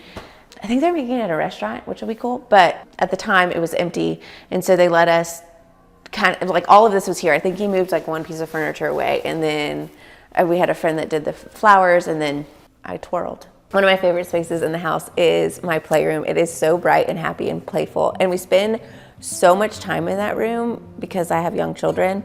So it just kind of is it's a very joyful room to be in, even before it became like the playroom. And now it is fun and silly and like not too serious. It also is our guest room. So when my parents come to stay, we we fold out the couch, and so it's really fun in the morning because it's where all their toys are. And then when grandma and grandpa, or pops and grandmama is what we call them, are here, they just get like so excited to just like run back there. So that, I think that room is probably my favorite room in the house.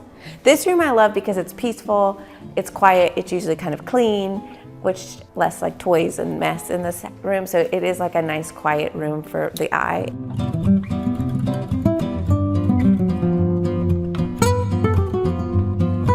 Welcome to the green room. It's our den, and I wanted it to just be like very cozy, very cave-like. This is where we watch movies. A lot of the house is bright and airy, which I love, and my husband kind of likes cozier spaces, so this was kind of the cozier space for the home. It's right off the kitchen. We did green all over. It was my husband's birthday yesterday, and so me and my 3-year-old and 1-year-old made him a sign, which is fun. I don't know why data machine happened, but it's, 3-year-old's brains. This is a nest I painted. Gosh, I probably did that painting at least 8 years ago, but it is just like very much like how I want my paintings to feel, how I want my home to feel, just like messy and beautiful and energetic and interesting, but also this like warmth and coziness to it. So I've kind of always had this piece in my house. At the time I had no children, and I did 4 eggs, and now there's 4 of us, which is cute to think about.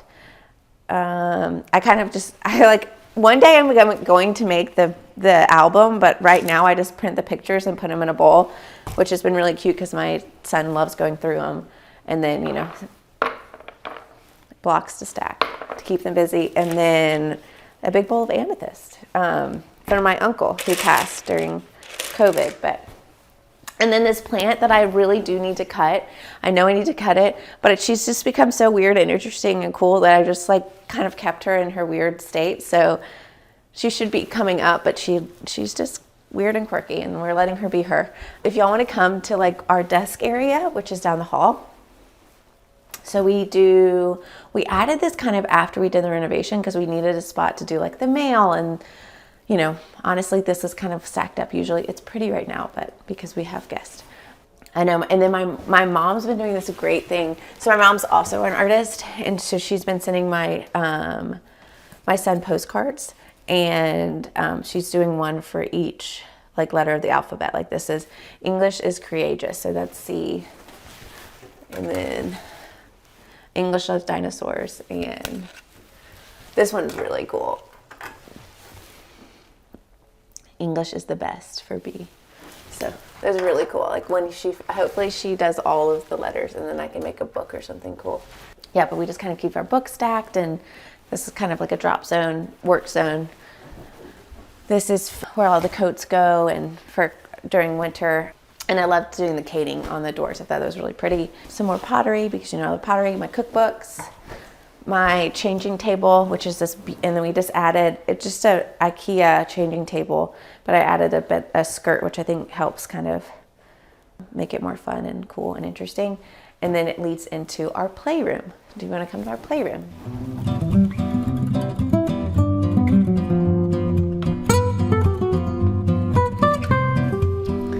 Really enjoying the sunshine. Always finding a sunny spot, right?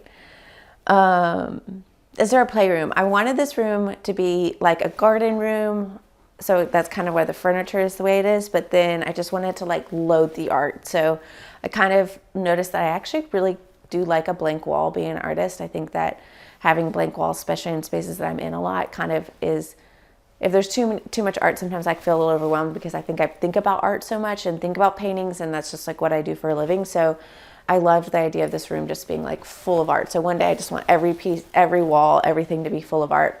Again, I will collect over time. So right now this is my art collection, which is really fun. I got the black ducks because my son's first word was duck. So I thought that was cute. And it's a cool artist. Kate Boxer is her name, and she's an older woman from England, and I just thought she was so cool. This is where guests sleep. We just fold this out, and this becomes a guest room, but it's a playroom, so it's this room is just like used and chaotic and crazy. And last week there was like paint everywhere because my 1-year-old got like this paint stick and this like colored on everything. It was very comical and very much like what you would see in a movie. And it came off really easily, so which was nice.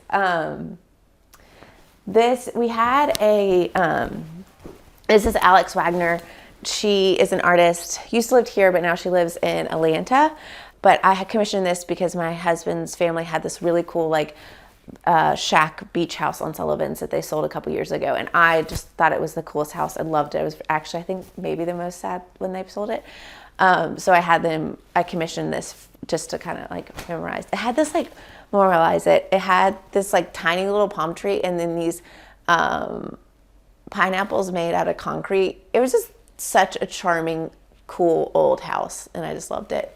My brother made me this for my son because this was his favorite toy, and for like a solid year he just held this little blue sheep forever. So my brother's Baxter Wilson, and he is a great, phenomenal artist, and I really love that piece because it's just sweet that he carried this little blue sheep around.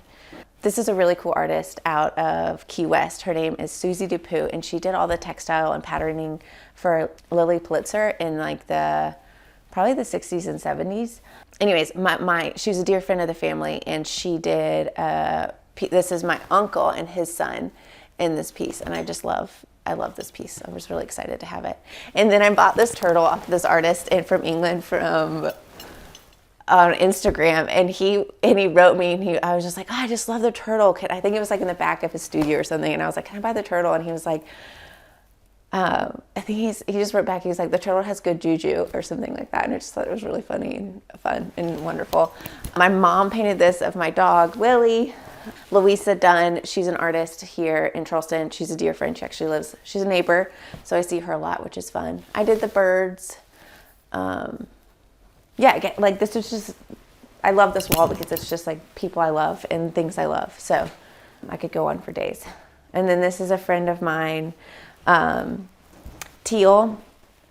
She used to live in Charleston. We actually went to college together, so we've painted together for a long, long time. She lives in Columbus, Georgia now, but this is one of her pieces. And I'm from Florida, so this feels very much like my hometown in Florida. So when she did it, I kind of was like, okay, and that one is mine. I think I actually just like kind of took it out of her studio and love it. I love it in this room. Yeah, lots of art supplies for the kids. Again, dangerous for keeping them out. Like, again, I should have learned my lesson with the 1-year-old, but it was fun. Big color pencils. Yeah. Oh, these pieces were from that beach house that they sold. These two floral pieces were in that beach house. And when they were selling it, I was like, I really want those paintings. And I think they just look so wonderful together. And I like how, like, I don't know, they're very joyful. Okay, if you want to, you can come to our bathroom downstairs because it has some really cool wallpaper.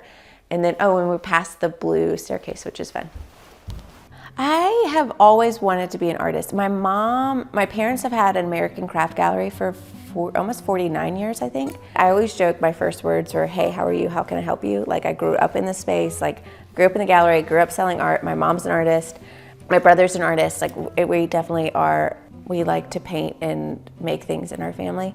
So I knew it was always going to be some part of my life, but I went to art school at Auburn and then went to Atlanta and had a couple different jobs and then moved to Charleston and had some friends that were painting and had studios and creating. So I kind of got looped back in with them. And honestly, I have a great community of friends that are artists in Charleston, and then we all share a studio.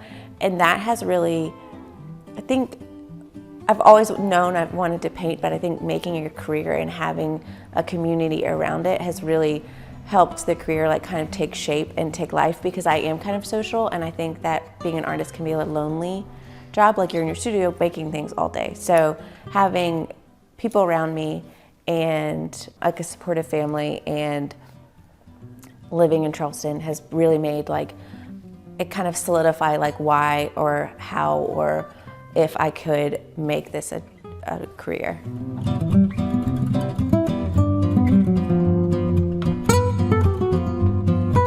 So this is our cool blue staircase. I'm obsessed with the color. My husband also loves blue. It brings him a lot of joy. So we had this like cool weird staircase in the back of our house, and my friend Blake was like, what if we painted it blue? And I said, that would be amazing. So he kind of helped with this part. His name's Blake Sams, and he helped with this part of the design. He came up with the idea of doing cork, which I love because it kind of feels like you're in this like tree, very dark kind of cozy space. And then doing the blue staircase, which is brilliant. It's an Yves Klein blue, which there's like only one person making, or one factory making the actual color of Yves Klein blue. So we had to like order it from Paris, and they had to do like 10 coats, and it was ridiculous and beautiful and a lot of joy. And then we did this really cool wallpaper in here. It's a Pierre Frey wallpaper, and I think it's Picasso's drawings. And I think it's such a cool wallpaper. We just did this renovation. So Blake helped us with this kind of area, and he helped to renovate this bathroom kind of in the last year. The tub that was in here didn't work anymore, and so I wanted something for my parents that was easier to get in and out, so we did the standing shower. And then this actually piece was cool. This is from Thomas's, went on like an antique shopping with his mom and found this piece, and so then we just made it into a sink, which is cool, as kind of memory of her. But yeah, so it's a fun little bathroom.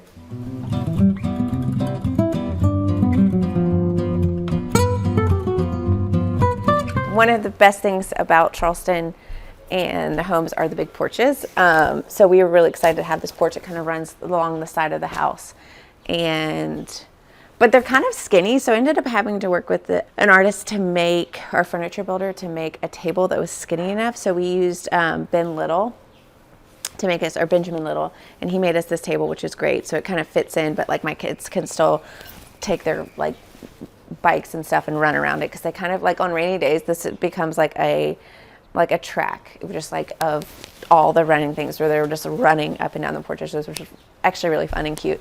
But yeah, so, and then we have a pool, which is nice.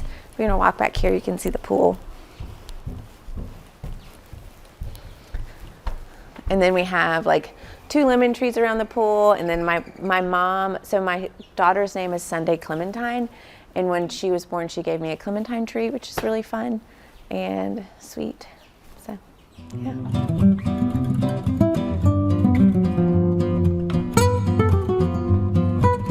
Welcome to the entry of my home. We actually just painted the entry. It was white, and just painted it cord by Farrow and Ball, which I think just like the perfect color for this space. It really warmed it up, but it's kind of one of those colors. It's a color without being a color. It's kind of dirty. It's perfect. I'm really excited about this color. And so when we bought the house, this was a wall, like where you're standing was a wall, and there was like a small doorway there. And so we added the arches, which are really fun. This light fixture is Workstead, which they're out of Charleston as well. I think their lights are manufactured in Virginia, but they're between New York and Charleston. These lights are so pretty. So Melissa Sutton, who helped me with the original design, who's a dear friend, the Melissa Chair, she makes lights now, and it's called Rilo. They're out of Charleston. These are beautiful stone marble. Gorgeous. I was very excited about these 2 pieces. And then just like a little mirror that I think I found from a dealer in Charlotte. And I think it's like from the 70s, and I thought it was cool with our just little bench. And then this is where I keep all my stuff to walk my dog. We have a front door, and then it just kind of flows right into the kitchen, which is nice. We have a little Harry Potter closet that we like. I basically shoved a bunch of stuff in for y'all to come over, but it's kind of our pantry, and then you come into our kitchen. My signature style, or I guess my style, is like always developing. I think like with anything. Right now, I'm obsessed with working on raw canvas, so doing a lot of pouring. Really love Helen Frankenthaler. Like this is one of my pieces behind me. So I work on paper and raw canvas right now, and I've been doing that for years. I kind of go back and forth between like florals, or I think a lot of the things that I'm interested with why I make art is kind of like the everyday and making it beautiful. So like a grocery store flower, like a tulip that like I think is really beautiful, almost like the day you should throw it away, like when it's all wilted and like weird. Favorite time for the flower. So like I like love doing that, or like painting that or capturing that. Or I paint these like abstracted bird's nests that are about like the messiness of home and how home and life and love is just not perfect, and that's where the beauty is. So I paint that series, or I just did a mother and child series, which was really fun, and that was new, and that was really just because like my baby is growing and like doesn't fit my arms the same, and just like wanting to like capture and try to hold on to that moment of them just like being small, because like babies grow and that is what they do. But and then right now too, I'm working on a tulip magnolia series, which is just like, that's like the first little bud of spring. Like, you know, spring's coming because there's like tulip magnolias. It's out my kitchen window. It's one of my favorite places. And they always bloom during my birthday, which I love. Oh, and the dogwood's blooming right now, which I really love. So just being like, okay, that is something that's sparking a lot of joy for me. Like, how can I bring this in the studio and capture it, I guess, is where I'm working. And then the way I'm working is a lot of like pouring of paint and then mixing my own paints and working with inks and acrylics and pastels. So kind of mixed media work, but a lot of times letting the paint kind of do the painting for me. So doing like pouring water and then pouring the paint in is kind of where it's like lack of control is where I'm like playing with right now. I hope you enjoyed my home tour, and now I'm going to take you over to my studio.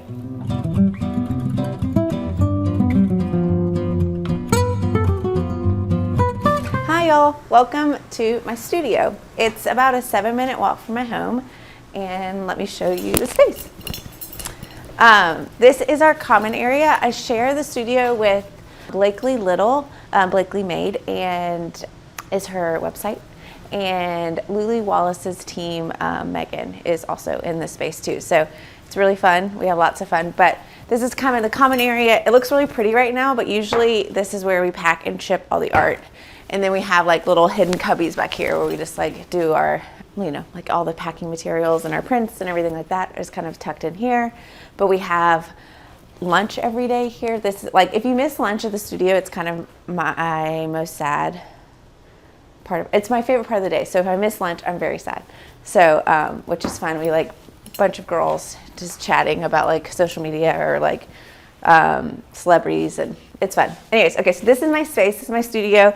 I'm currently working on Tulip Magnolia series right now. So I'm kind of working, I work usually with things flat. So I either lift them or work from the ground. I like the ground because that kind of gives me a perspective of things, but I'm working with a lot of water, acrylic, pastels, and just kind of making this like kind of, I wanted this series to be like, it's very pollen-y here in Charleston right now, and I wanted this series to be like, if you sneeze and you look at a tulip magnolia, so it's like very watery and like just like kind of how the season is right now. So this is the series I'm working on right now.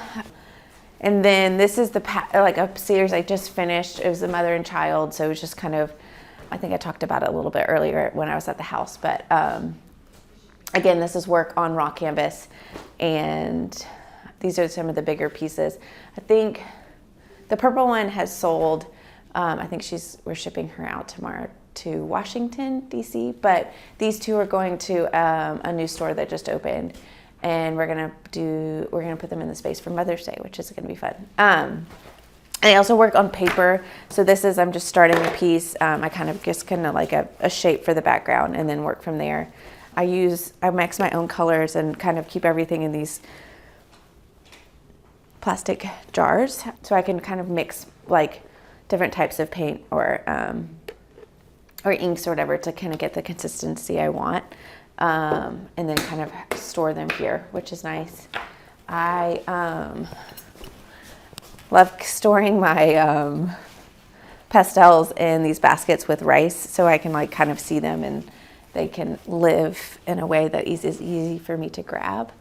Oh yeah, here are some mother and child. So along with the bigger pieces, I did some drawings from the series, and I framed them in a maple frame. It's on an Arches like cream paper, which is one of my favorite paper to work with.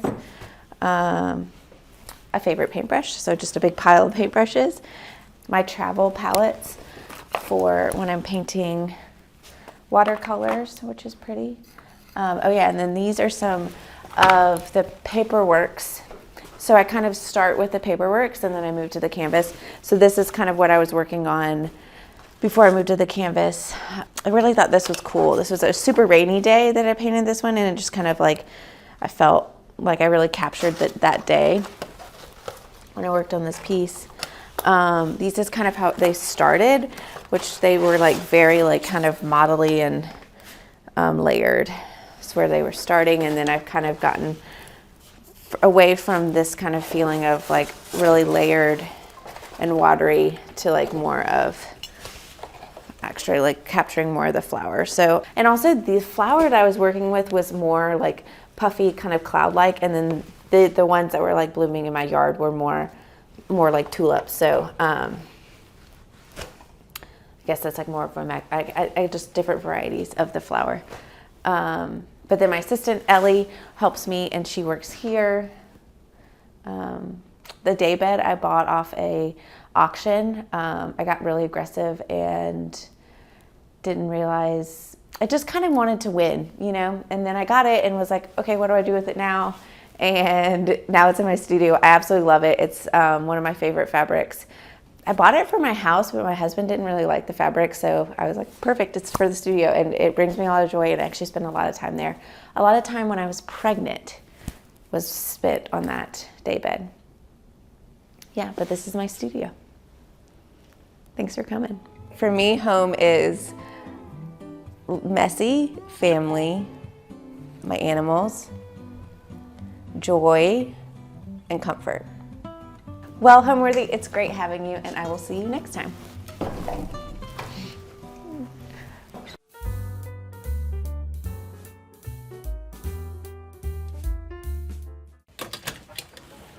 Hi Homeworthy, I'm Jess Tran. Welcome to my loft in Brooklyn. Come on in.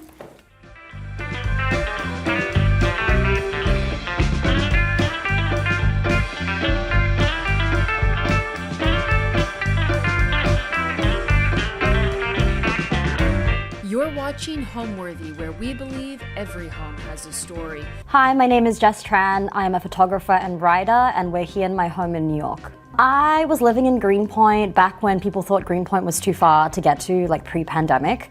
And I was living in this tiny railroad apartment with my ex-boyfriend and another man, and I was just on Listings Project, the newsletter that comes out every Wednesday for artists' homes. And I saw the listing for this loft and it looked insane. I think I was 26 or 25 at the time. It was definitely beyond our budget. My ex was very, very frugal. But I decided to come anyway, and without even asking him, as soon as I walked in the door, I was kind of like, no, like we have to live here. It was a good price. It was insane looking. I'd never been in a place like this. It's almost like the dream New York home. So I didn't ask him permission, and we still had 4 months of a lease that overlapped, but I was just like, we have to do it. And I basically just pulled his arm until he said yes. I just thought it was really cool. I think this is a really unique home and a place that I've really never ever seen in New York in terms of the structure. So the way that these apartments work is every apartment in this building is the same square footage. I believe it's an old fabric factory, and each apartment is the same size, but the structures are completely different. So whoever lived here 10 years ago built this very bootleg structure, and it's a different loft structure than what I've ever seen before. I love the neighborhood. I've lived in this neighborhood for 8 years now. And I don't know, it just seemed like the most, I think I'm drawn to things that are not normal, and it definitely seemed like a pretty unconventional place to live. Like sometimes the ceiling paint will flake off and fall on me. Maybe I have asbestos, like who knows? Like there's probably some issues with this, but the charm of it and how it doesn't feel like such a cookie cutter straight out of the box apartment, it feels so lived in and so historic in a way. I don't think there's many places like this in New York that exist anymore, so I just felt really drawn to being a part of that before. I think a lot of this will disappear in the next 5 years.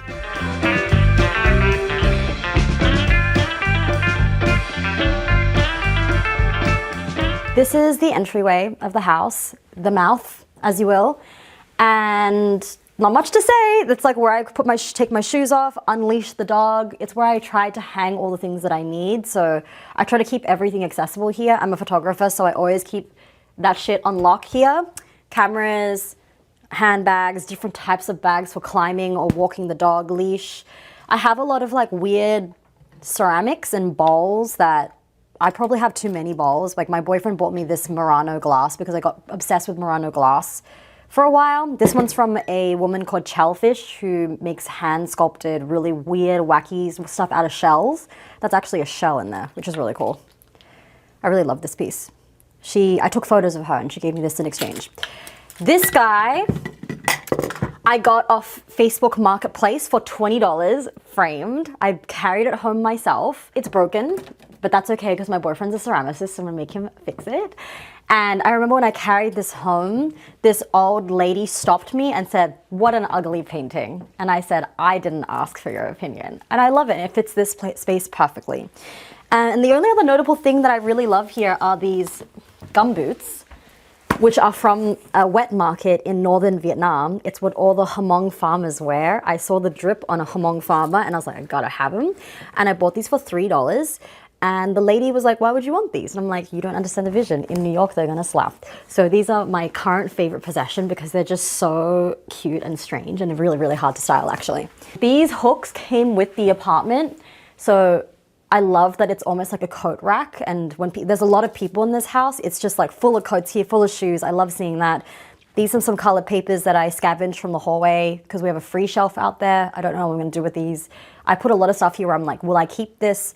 At some point, I picked up a really giant printer that was like this big and it was free and it sat here for a year and a half. And then I finally asked my friend to like figure out if I could use it, and it didn't work with any computer, so I had to put it back outside. My bike. This is where she lives. I don't have a bell, I have this thing, which is no one takes me seriously on the streets. And now my dog is freaking out. It was free. It's from Tokyo Bike. I got it as like a part of an influencer thing, but I've always wanted a yellow bike, and I don't know, with the basket and everything, it's like I ride this every day during summer. I ride it to therapy, I ride to see my friends. I love having my own bike. I think it's one of the best ways to travel around New York. This is my dining room. It's one of the only places in New York that I've lived in that could fit a 1, 2, 3, 4, 8, 9, 10 person dining table. I bought this off Facebook Marketplace for $350, including the benches. It's not very easy to take care of because it's like exposed wood or whatever you call it, but it's served me well. It's hosted writing groups. I've had a lot of group dinners here. I love having such a giant table. When it's just me, it feels kind of crazy to like sit at the head of the table by myself, but I love it. This runner is from Mexico, handmade. This guy is also handmade from Mexico. I bought this at a recent vintage market. My boyfriend, who does ceramics, thinks it's ugly as hell, but I really love it because it looks like someone's school project. This wall has changed a lot over time. It used to be this grid of those free NASA posters that like basically NASA commissioned all these posters to represent different like space tourism in the future. They asked people to commission posters for that. So I printed all of them out and did a grid of like 4x4. And then when my ex moved out, I really needed to change everything. So this was actually very special to me. This painting, so when I got broken up with, it was an 8-year relationship and it was just like a really big deal. It was one of those like huge breakups. I thought I was gonna move home to Australia with that person. So when I came back, I was really sad. I'd never been single in my entire life in New York. So all my 20s I was spent with this man. I came here with him. So when I came back from New York after this breakup, my friend actually snuck this into my house. She painted it and she knew that I wanted to redo the apartment. And this is meant to represent this like new exciting part of my life. It's actually really touching to me because I came home and I was like, what the fuck is this? Her name's Tessa, and she's like a really talented, she does like ceramics and painting and is a graphic designer and is an art director. But this is a really special piece for me just because it means so much. And this is it doesn't mean for this to be a breakup wall, but I think that's just such a specific kind of transitional moment in my life. That painting up there, so when I was broken up with, it was in Sydney, where I'm from, and I had to spend like a month there trying to come to terms with what my life was now. And I was in this Airbnb by the beach and I was staring at this painting every day. And I was like, who did this painting? It's so beautiful. It's the still life of this lily. And it turns out my Airbnb host is a painter and she painted it. So when I came home, I realized she was selling this and I messaged her and she sold it to me and sent it all the way from Sydney. So That's really special because it's just very, I had this like insane affair with this younger man in this Airbnb, and this was such a big part of that. So I love this wall because it represents just this new beginning for me. And then this is something I really love too. I got it from eBay, and it's the poster from the Earth Summit in 1992 in Brazil. So it says, "I pledged to make the Earth a secure and hospitable home for present and future generations." I don't know how I found this, but I just love the sentiment of it and the fact that it's from the Earth Summit, like around the time I was born. Here, under the stairs, is kind of like my book area. In my ideal home, I would have an entire wall full of books. I read about 100 books a year. I've been reading since I was very, very young. Like, books are really important to me. So I don't have a lot of space, so I try to cycle things in and out because it also kind of works as an active library. A lot of my friends come and take books and I don't know where the hell they are. This is my camera box of just weird lenses and old cameras. This is like the first camera I ever shot on, the Minolta 7000 Maxim. My grandpa gave this one to me. Really beautiful camera. This is also where I keep weird tchotchkes I buy from overseas. So this is like my Vegemite painting that I got from Sydney. I love Vegemite. We all just love Vegemite, but you just don't eat too much of it. And you got to get a little butter. Like butter layer, Vegemite layer, very yummy. Very yeasty, you know, I like that kind of like yeasty flavor. A lot of my photo books are up here. I've been collecting them over the last few years, and this is some of my favorite things that I own. Like this one is called Fur 100, and it's just a book where some guy went across America and took photos of every fur number. So fur 34, 35, 36, 37, but like it's crazy, all the way up to 100. I have some really weird books in here. I got this crab from a market in Mexico. It's alebrije, I feel like I'm saying that wrong, but it's these painted wooden animals. The problem with this crab is I don't know how the legs attach, and I've never figured it out. So they detach, but then it doesn't really stand on its own, but it's so beautiful. It says at the bottom that it was made by a specific person in Oaxaca. But I love these little alebrije. My friend also gave me one that's a little echidna that I love as well. And they're just so colorful and gorgeous. But this crab doesn't fucking... Oh, it stands. But sometimes he doesn't stand. We don't know how he stands. And his legs all kind of mess up, but that's why he's charming. I really like him. This structure is original to this. Not original, but whoever was living in here built this. It's kind of like a shoddy job, like it's not the most finished construction, it's very janky, but this was in here. There used to be a ladder that went upstairs to the living room, but my ex actually built this staircase because our dog couldn't climb the ladder. And this is much safer as well. So this is something we changed. That entire structure was already here as well, that whole upstairs area. That was the only thing. Oh, and then this like kitchen fabrication was here as well. But then the little things that are inside are all mine. Color scheme, I don't know. Again, I'm pretty chaotic and I just put things together that I like the individual pieces of and somehow they make a cohesive whole. I think the primary color scheme is just there's a lot of colors, but I like to bring them down to earth a little bit because there's this wood table, which is very neutral.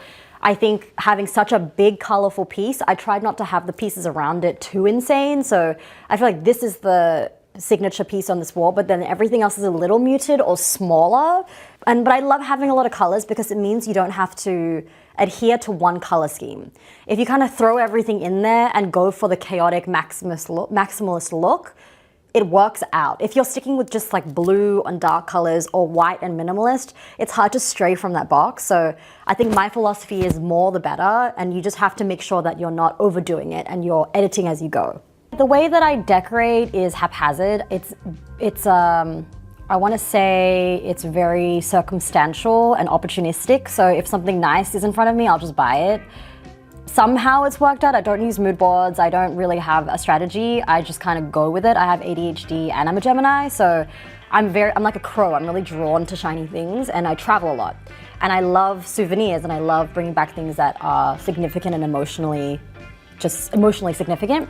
So a lot of the things I'm just have an emotional connection to, and it turned out well. Half of the people you ask about this apartment say that it's way too intense and cluttered, and the other half are like, it's perfect. But it's a big reflection of my brain, which is really chaotic, and I have a lot of really niche random interests. So there's that. And then when I was younger in my 20s, I didn't have a lot of money, so most of the things you see are sourced off Facebook Marketplace or Craigslist or inherited from the street.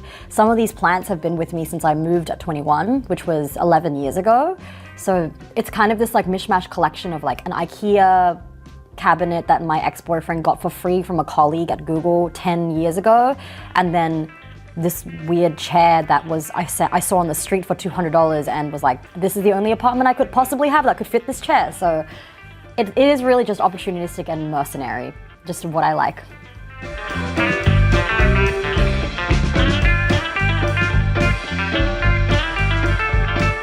This is my pantry. It's really crazy looking because I should probably put a curtain in front of it, but it does its job. Second half is like things you don't want to see. Actually, you don't want to see any of it, but I like being able to actually get things quickly because I move really fast. This is Ghost. She's my rescue dog. She's 10 years old. Sit. Paw. Good job. Come on. Good girl. Good job, Bang. Bang. She's so smart. Up, spin, sit, stand. Come on, stand. She'll do tricks, but she'll like yell at you because she doesn't want to do them. So she's kind of crazy. Anyway, that's Ghost. This thing is my favorite thing that was made by the same woman who made that painting. I broke it yesterday, so I'm waiting for my boyfriend to come to fix it. So usually it looks like this. And she made it by hand. She's so talented. So she does ceramics and paintings. So I really love all my weird little pieces of art from Tessa, specifically, who's a friend of mine. I get sent a lot of candles as an influencer. So this is my candle drawer, very luxurious. Oh, this is a vintage fish alcohol drink set. There's like 6 of these shot glasses and they're like tiny gaping fish. So I use these for celebrations. It's like such a weird little thing. I used to be obsessed with buying old, strange things. These guys are weights.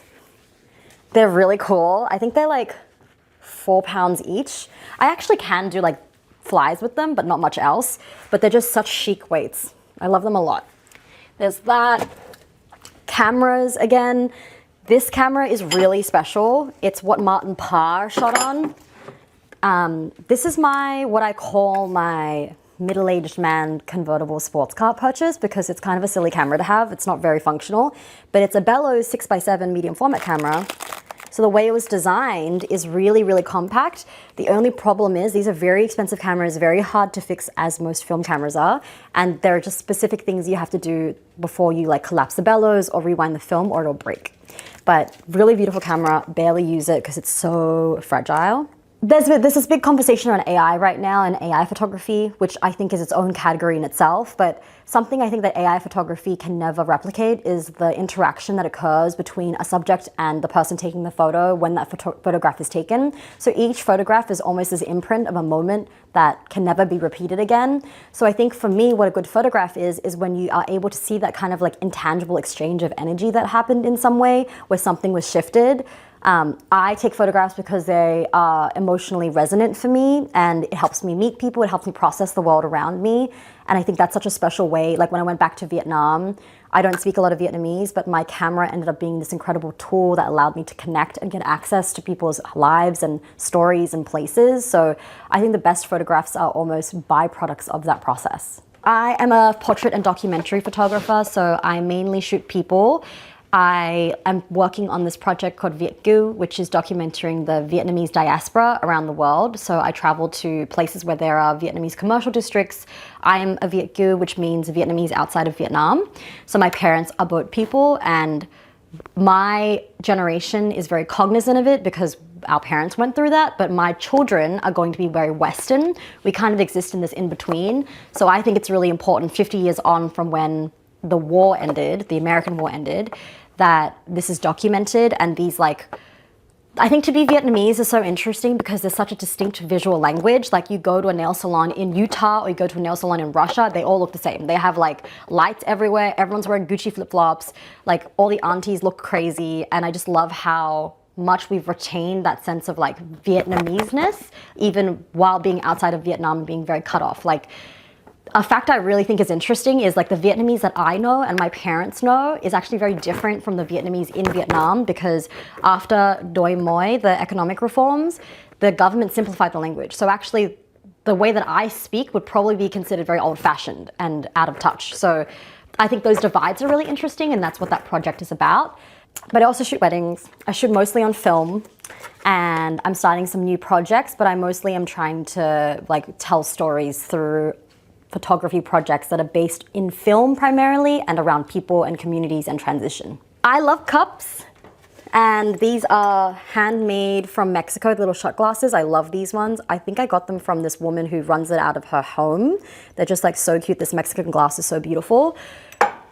I made this, which is crazy, in my friend's ceramic workshop. It's really janky, but I think you can't drink out of this, but I made it, so it's really fun because my boyfriend's a ceramicist and I know so many professional ceramicists that it's nice to dabble and be like, I did this little thing. I also have like very mismatched glasses. They're all vintage because I break everything I buy. So half of these things get shattered, but now I have a really cool eclectic mix of wine glasses. You can't be too precious about things you have because you might break them or lose them, or someone else will break them. This came with the apartment. This is a blackboard painted on. So sometimes I'll use it to write grocery lists that I need. This actually was full. Every like 6 months, it collects all these drawings from people who stay here. I had 4 Aussie lads stay here, and I came back and there was a life-sized drawing of a man in underwear. And I actually just rubbed him off because my boyfriend was really sick of looking at him, but he was there for like 8 months. The only things I kind of left was I really liked this one because my friend came for New Year's Eve and I asked everyone to draw something, and he drew this, and I thought it was really special because I didn't really understand what it was about. He explained it. These are the levels of my house, and the love hearts is where he felt love, and he felt love on every level, which is really cute and creative. And he felt the most love up here. I don't know why, but this is the dining table. I love that he wrote the love heart on top of the dining. This is the kitchen, very basic kind of open plan kitchen. There's not a lot of space, but it does everything it needs to. My favorite thing is probably the fridge because I love to collect random knickknacks. So there are photos of my partner and I. This is one of my best friends, Lavina, who I actually helped her get into the apartment 2 doors down the hallway. So she's just down the hallway. She makes me food all the time, and her dog and my dog love each other. More photos of friends, a lot of like love notes from friends. Same friend, the one who made me the red ceramic and the painting, she drew me this based on a picture I took in El Salvador. So for my birthday, she like always just makes things by hand, which is really beautiful. Some mementos from where I've been, like the Dolomites here, Japan, Hawaii. This is really cute. I took a photo of my friend's dad's second marriage, and then I got a magnet in the mail a few months later, which I thought was really sweet. They met on Christian Mingle. I also like love collecting little posts. Oh, this is a picture of me and Ghost when I was very young, when I was like 23, which is like one of my favorite photos of me. And then this is my Masahisa Fukase, I'm pretty sure, the Japanese photographer. There's a picture of Tupac that I really like from, I can't remember his name right now, but he's really famous. But yeah, I love looking at my fridge because it looks like someone was really loved, you know? And then I have these weird like coupons for free pomegranate juice. Yeah, I added this because it gives me more space. Then this is where I keep like my rags and my reusable containers. And then this is my junk drawer, which we won't look into there because that's crazy. Oh, I love this. I got this, it's from this company called Eugen. I got it from King, which is a home goods store upstate. It's an incense holder, but it's made out of stone. So you put your incense there and it's just really heavy and beautiful. And my favorite, the best incense in the world is this one. I don't know how to pronounce that, but it smells so good. So I light this every day. This is a really janky old fridge. It makes a lot of noise. Sometimes it screams and it leaks water everywhere, but I'm not willing to spend thousands of dollars on a fridge for a place I rent in. So there's that. Yeah, pretty basic kitchen, but it does everything I need to. Like I have an air fryer, I have a coffee machine, I have blenders and toasters. I'm used to how this looks, but sometimes when people come in here, it can be very overwhelming. But I like the look of a lived-in kitchen that feels like it's used all the time. And I've hosted entire dinner parties for like 15 people right out of this tiny kitchen. So I'm really fond of it, but it's really janky. Like my ex-boyfriend replaced this, but it doesn't really do that. And then this handle fell off. So it's funny because when people come to wash their hands, they're always like, don't know how to use it, but you just pull it out. I just like tricking people. Oh, and then of course you got to have the double crispy fried onions on deck all the time, and the chili oil. When I first saw the apartment, there was nothing in here. It was just this T structure and the cubes, and it seemed like an insane amount of space to fill. And I couldn't believe there was this like floating living room that makes you feel like you're in a completely different apartment. I have somehow filled up every single corner of this apartment with no problems at all. But I love walking in and just being like, wow, all my stuff. I think growing up with not a lot, I'm now like the immigrant child mentality where I love hoarding and I love like keeping everything because I don't have family heirlooms. Like my parents don't have anything to give to me. I don't have an inheritance. So I'm kind of like building my own inheritance, and I get to see that all on display every single day. I love hosting.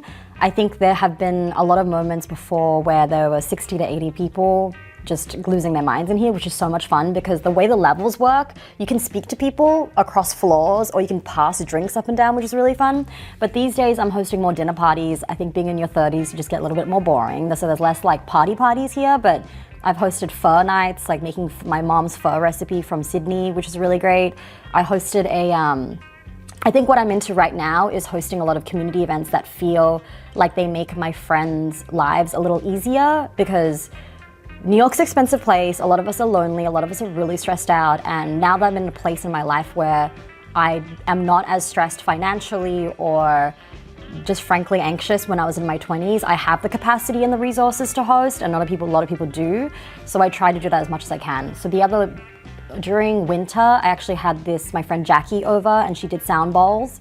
And we did this like seasonal change sound bowl meditation where I forced everyone to journal afterwards, which was really fun because everyone kept talking and I was like, okay, no, it's time to journal now, you have to be quiet. So there were people lying up here, lying down there, which I thought was a really perfect place for this event. And I'm planning to do that every season. And then recently I also go to the climbing gym, and a lot of my friends at the climbing gym, we never know who we are outside the gym, and we never have a place to socialize. And half these people don't say hi outside the gym. So I was like, why don't we all come to my house and have this like climbing happy hour? So that was cute too, because there were about 30 to 40 climbing people who didn't know each other, who all go to the same gym, being kind of awkward outside the gym. Someone brought like momo dumplings. So I really love like having these very specific intentional gatherings from time to time. I got started with a corporate marketing career. So I went to school for marketing in Sydney. I came here doing marketing, and I still do that in some capacity, but I was full-time for a very long time.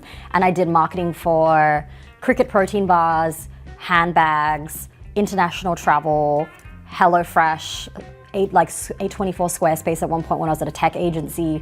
So there was a lot of varied experience, but I think I knew that entire time that I wasn't quite happy. I thought that climbing the corporate ladder and eventually being a CMO or like a girl boss or whatever it was my path, because I think growing up in my environment where my family didn't have a lot, I thought that the only way to get security and safety was to make a lot of money. And the only way that I thought was possible for someone like me to make a lot of money was to go the traditional 9-to-5 route. I think being an artist was not, this sounds crazy now because I feel like there are so many role models that are every type of race and size and color and like gender. But when I was growing up in Sydney, it just didn't feel that way. The only Asian people I saw who were creatives were like Lucy Liu and Sandra Oh maybe when she was in Grey's Anatomy. But I didn't think of Asian people honestly as authors or musicians or anything like that. So it took me a while to be in New York and to absorb it from the people around me. And I had to get out of this very long relationship that I entered. I actually moved here with him when I was 20. We were together for 8 years. So there's a really long journey between doing all these side projects while I was working full time, running a vintage marketplace at one point, running a vintage store, dabbling in photography. I've been shooting since I was 13, but never taking myself seriously. And then it really took this massive biblical breakup and also just this shift in going from being in my 20s where you just start trying to figure out who you are into being into my 30s. And I transitioned out of working full time in the pandemic because I lost my job. I had to consult because I had no money. And that turned into being an entrepreneur, having an agency. I realized like that was the pinnacle of what I wanted to do in marketing, and it still wasn't enough. So I transitioned back into being an individual contributor. So I still consult for people like ON, the running brand, Planned Parenthood. I do a lot of nonprofit work through an agency called Vocal Media. We do climate change stuff, repro justice stuff, all that kind of stuff. And that's how I make a bulk of my income. And then I also am now a working photographer. I'm writing a book. I'm a content creator. And I am signed to a modeling agency, but not a lot of people want to hire a 5'1" tattooed Asian girl. So those come far and few in between, but I kind of cobble my income from all these different places now. But I would primarily describe myself now as an artist, and I'm very lucky to do that because I did it in a way where I built up the experience where I am now able to make money from other places, and I don't have to put that pressure on my photography or my writing because that stuff barely pays. Like, I don't do commercial work, so that stuff barely pays the bills. You get paid like a couple $100s here and there. Writing doesn't pay at all. So it's nice to feel fully engaged in my practice without worrying about how it will sustain me financially.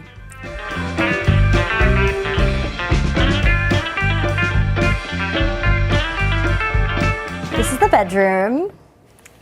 Ghost is already on the bed. This is her bed as much as mine. It's covered in dog hair. Please don't zoom in too much. This is where we sleep. I really love this bedroom because it's so teeny tiny and cozy. So when I'm sleeping, I close that door. These doors close as well. And so you can really, it feels sometimes like a little cocoon or cave. And I only come in here to sleep and read, really, which is how a bed should be. But I want to put some blackout curtains on this rod just so I can like really be cozy in here. But what is in here that I can talk about? This rug is actually very special to me because I bought it from Morocco during my first solo trip when I was 22. Going to Morocco as a single woman at 22 years old on your first solo trip is not recommended, but I got some good souvenirs out of it. It was a pretty traumatic experience for me, just in terms of like getting robbed and all this stuff. And I've tried to surround my space with things I really, really love. So this, for example, I love this painting. I got this from, I did a residency in Italy last year, in northern Italy and Lesa, and I went to a flea market, and this is like apparently a hand-painted picture of Artemis, the goddess of animals and war. I think Artemis is the goddess of animals and war. I think she's the goddess of many things, but I just loved that she's pictured here with a dog because it feels like me and Ghost, and this is like a velvet matting. And the lady sold this to me for quite a pretty penny, so I'm assuming it's legitimate. She could have been lying to me, but she seemed so legit that I doubt it. But I really, really love this, so I like to keep her by my bedside. And then on the other side, also from my residency in Italy, this tiny town in northern Lesa, it has like 3,000 people who live there. And one of them was this gorgeous artist, I can't because I stuck it on there, her name's Anita, and she does these paintings, so I commissioned her for this picture of this heart on fire, which I thought was so beautiful. I commissioned one for my friend too. We hiked a volcano and she painted a volcano for us, but I really love this. This is a capybara I got from Vietnam. I made my mom buy it for me. I'm 32 years old and I was like, can you please buy me this capybara? So I remember my mom when I hold this. And then my bedside table is just like always full of books. I'm always reading like 5 to 6 books at a time. I'm currently writing a book, so I read a lot of books about writing. I read a lot of fiction novels because I just love to read. I read about an hour every day. I try to hit 100 pages. My goal this year is to read about 100 books. So I think I'm 30 books in, which is good because it's March. I think at one point the bed was like this orientation, not this orientation, but I like that this feels more balanced. I think this is such a small room that there's nothing else this could be. It could be a little office, but I really like that it closes itself off so I can get some really good sleep, and it's far away from just like the front door as well. But yeah, it's always been this tiny little bedroom for the last 6 years. So this is like storage closet area. I bought this without measuring it and it didn't come with instructions. So my ex-boyfriend had a terrible time putting this together, but it fits perfectly, which is wonderful. He actually installed this hangboard, which at first I was like, why would we need this? Like 2 different pull-up bars. But I'm a climber now, so now that he's long gone, it's like nice that I can actually have a place where I can like do hangboards right by my bedroom. Yeah, I do pull-ups here. I also film all my outfit videos like right here because the light's good. And then this is just like something that we've had since I was 21 years old. My ex-boyfriend inherited it, so it's just full of like linens and stuff like that. And I have a whole drawer full of hats and then a whole drawer full of bags. but very functional space. I would like to put a beanbag here because this is where the heater is, and this house gets pretty pretty cold in winter, and I'd love to get a beanbag, one for me and one for Ghost, so that we can both sit here and read and have a coffee in the mornings. But I'm worried it'll like take too much of this space up because there's just like not a lot of space here. I think my house makes me feel really at home because I'm surrounded by all my things, and I keep my house pretty tidy. There's a lot of stuff in here, but I clean every day. I vacuum my bed every day because there's so much dog hair on it. So I think as long as I'm like tidied and things are put in their place and I know where everything goes, it's probably not clear, but I have a system. It helps me do my work better and be a creative person because I know everything has a place that it lives, which is how this place works. So this is my gigantic clothing rack that I can no longer fit anything on it. I buy a lot of vintage. I only wear secondhand really. So I end up accumulating a lot of things from like closet sales on the street, Beacon's Closet, eBay. I buy things from everywhere. I think at this point I have too many like mid-layer jackets because New York only has a month a year you can wear this type of jacket, but I have so many of them. But I will never give any of them up. Like, when will I wear this prom dress? I don't know, but it looks really good on me. And maybe one day there'll be an occasion that I need a prom dress that's like cream tiger stripe. Super weird. I love plants. I think plants they make a space feel so much more alive. They're actually like living with you. And a lot of these plants have been with me. Like this one's not doing too well, but she's been with me since I was 21. So they kind of like cycle through on and off and go through these like booms and busts. And in winter, sometimes a lot of them are happier because I think it gets really hot and bright in here. But I've somehow kept them alive for a very, very long time. Like majority of these plants are at least 7 years old, I would say. But it makes me feel, there's something about plants that just makes a space feel warmer and nicer and just like more genuine. This is my workstation. So I do all my consulting work here. I edit my photos here. I write here at night.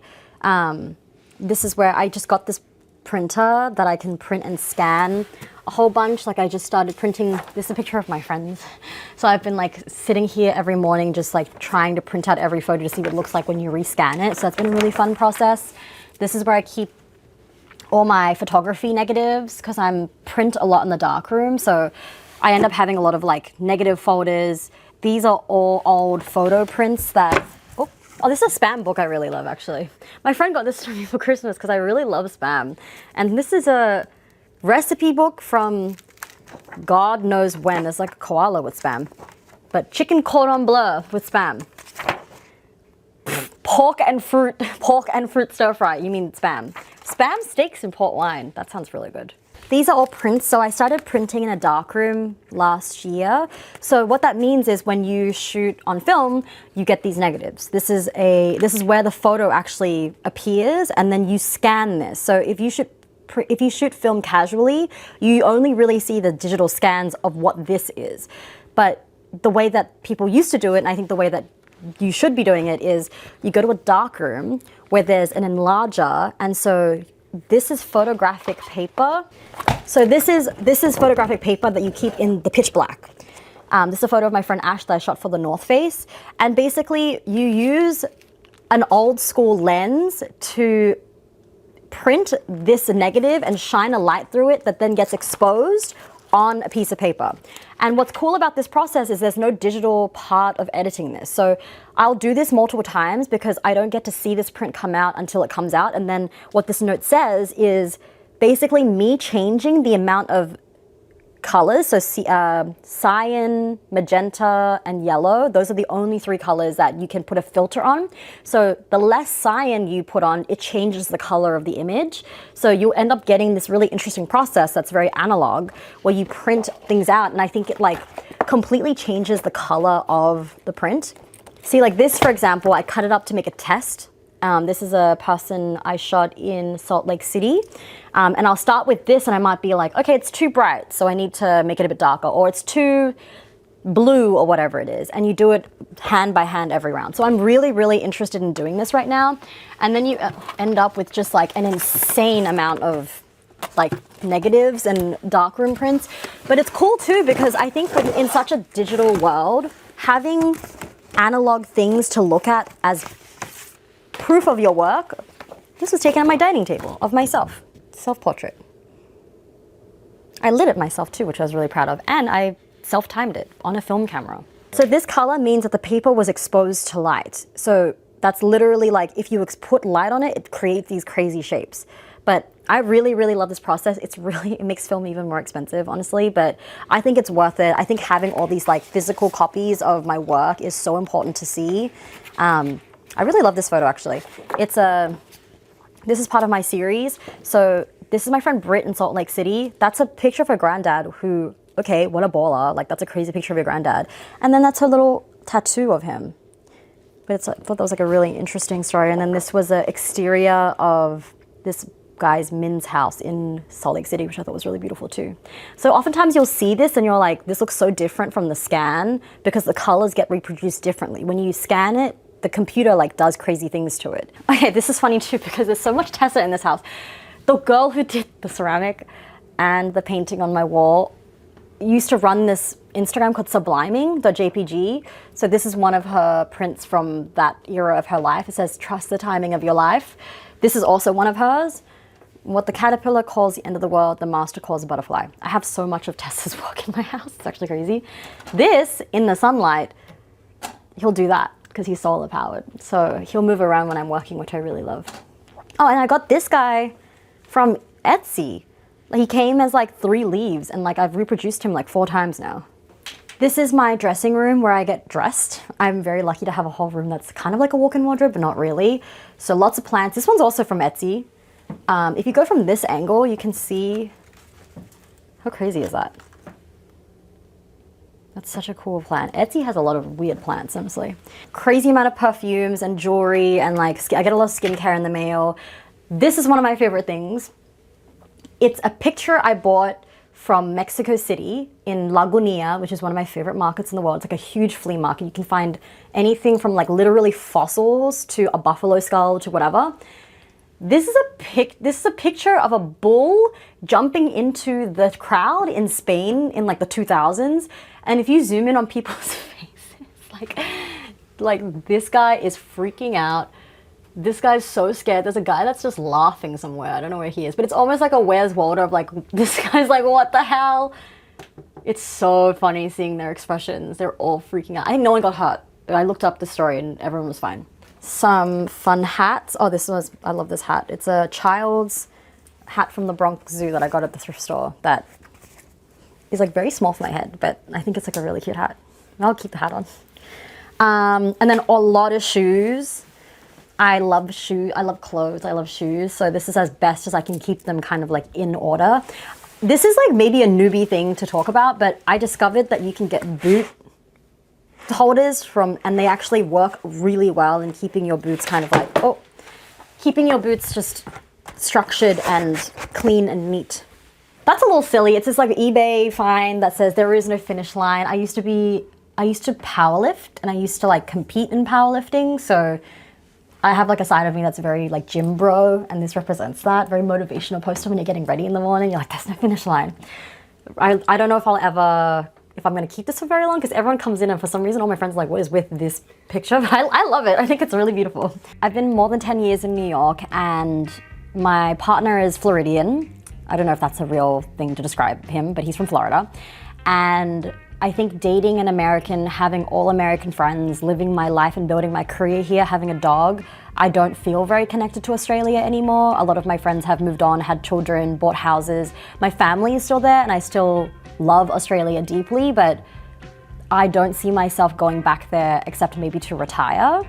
I would love to get to a point where I spend half a year in New York and half a year somewhere else, like a place like Vietnam during the dry season. And it's lucky because the wet season in Vietnam is summer here, so it's kind of perfect. I feel very connected to Vietnam and the people there right now, and I have family there too, but at the moment, I think that's been a question I have been wondering for a really long time, but the longer that you stay somewhere, the more likely it is you're just gonna be there forever. So at this point, it's looking for a long time, especially in this stage of my career. New York is the best place to be an artist, except for how much it costs.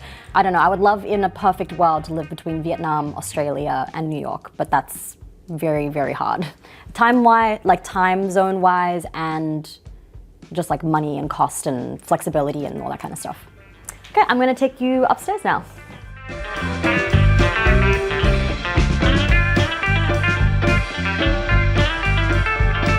So we're upstairs right now. This is like my floating living room. There's no TV here, so this is where I have a lot of conversations, where I read, it's where I write.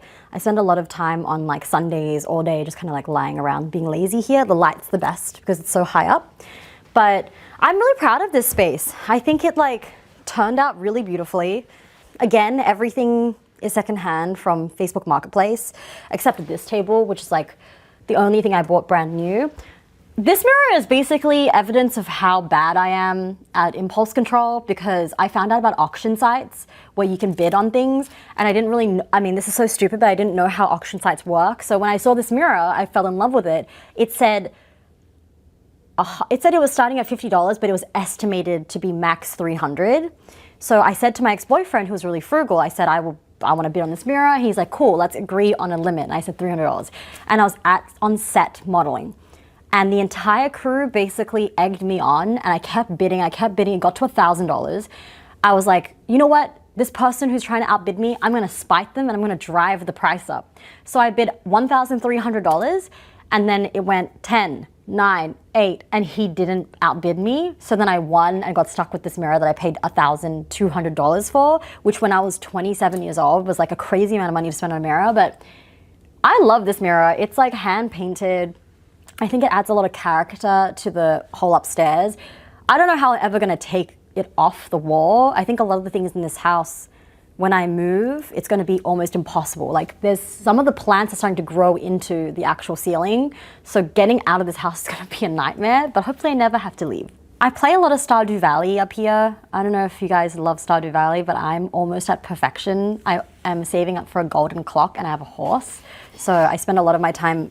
I'll show you. Ghost, do you want to show them? This is how we sit. Come sit here.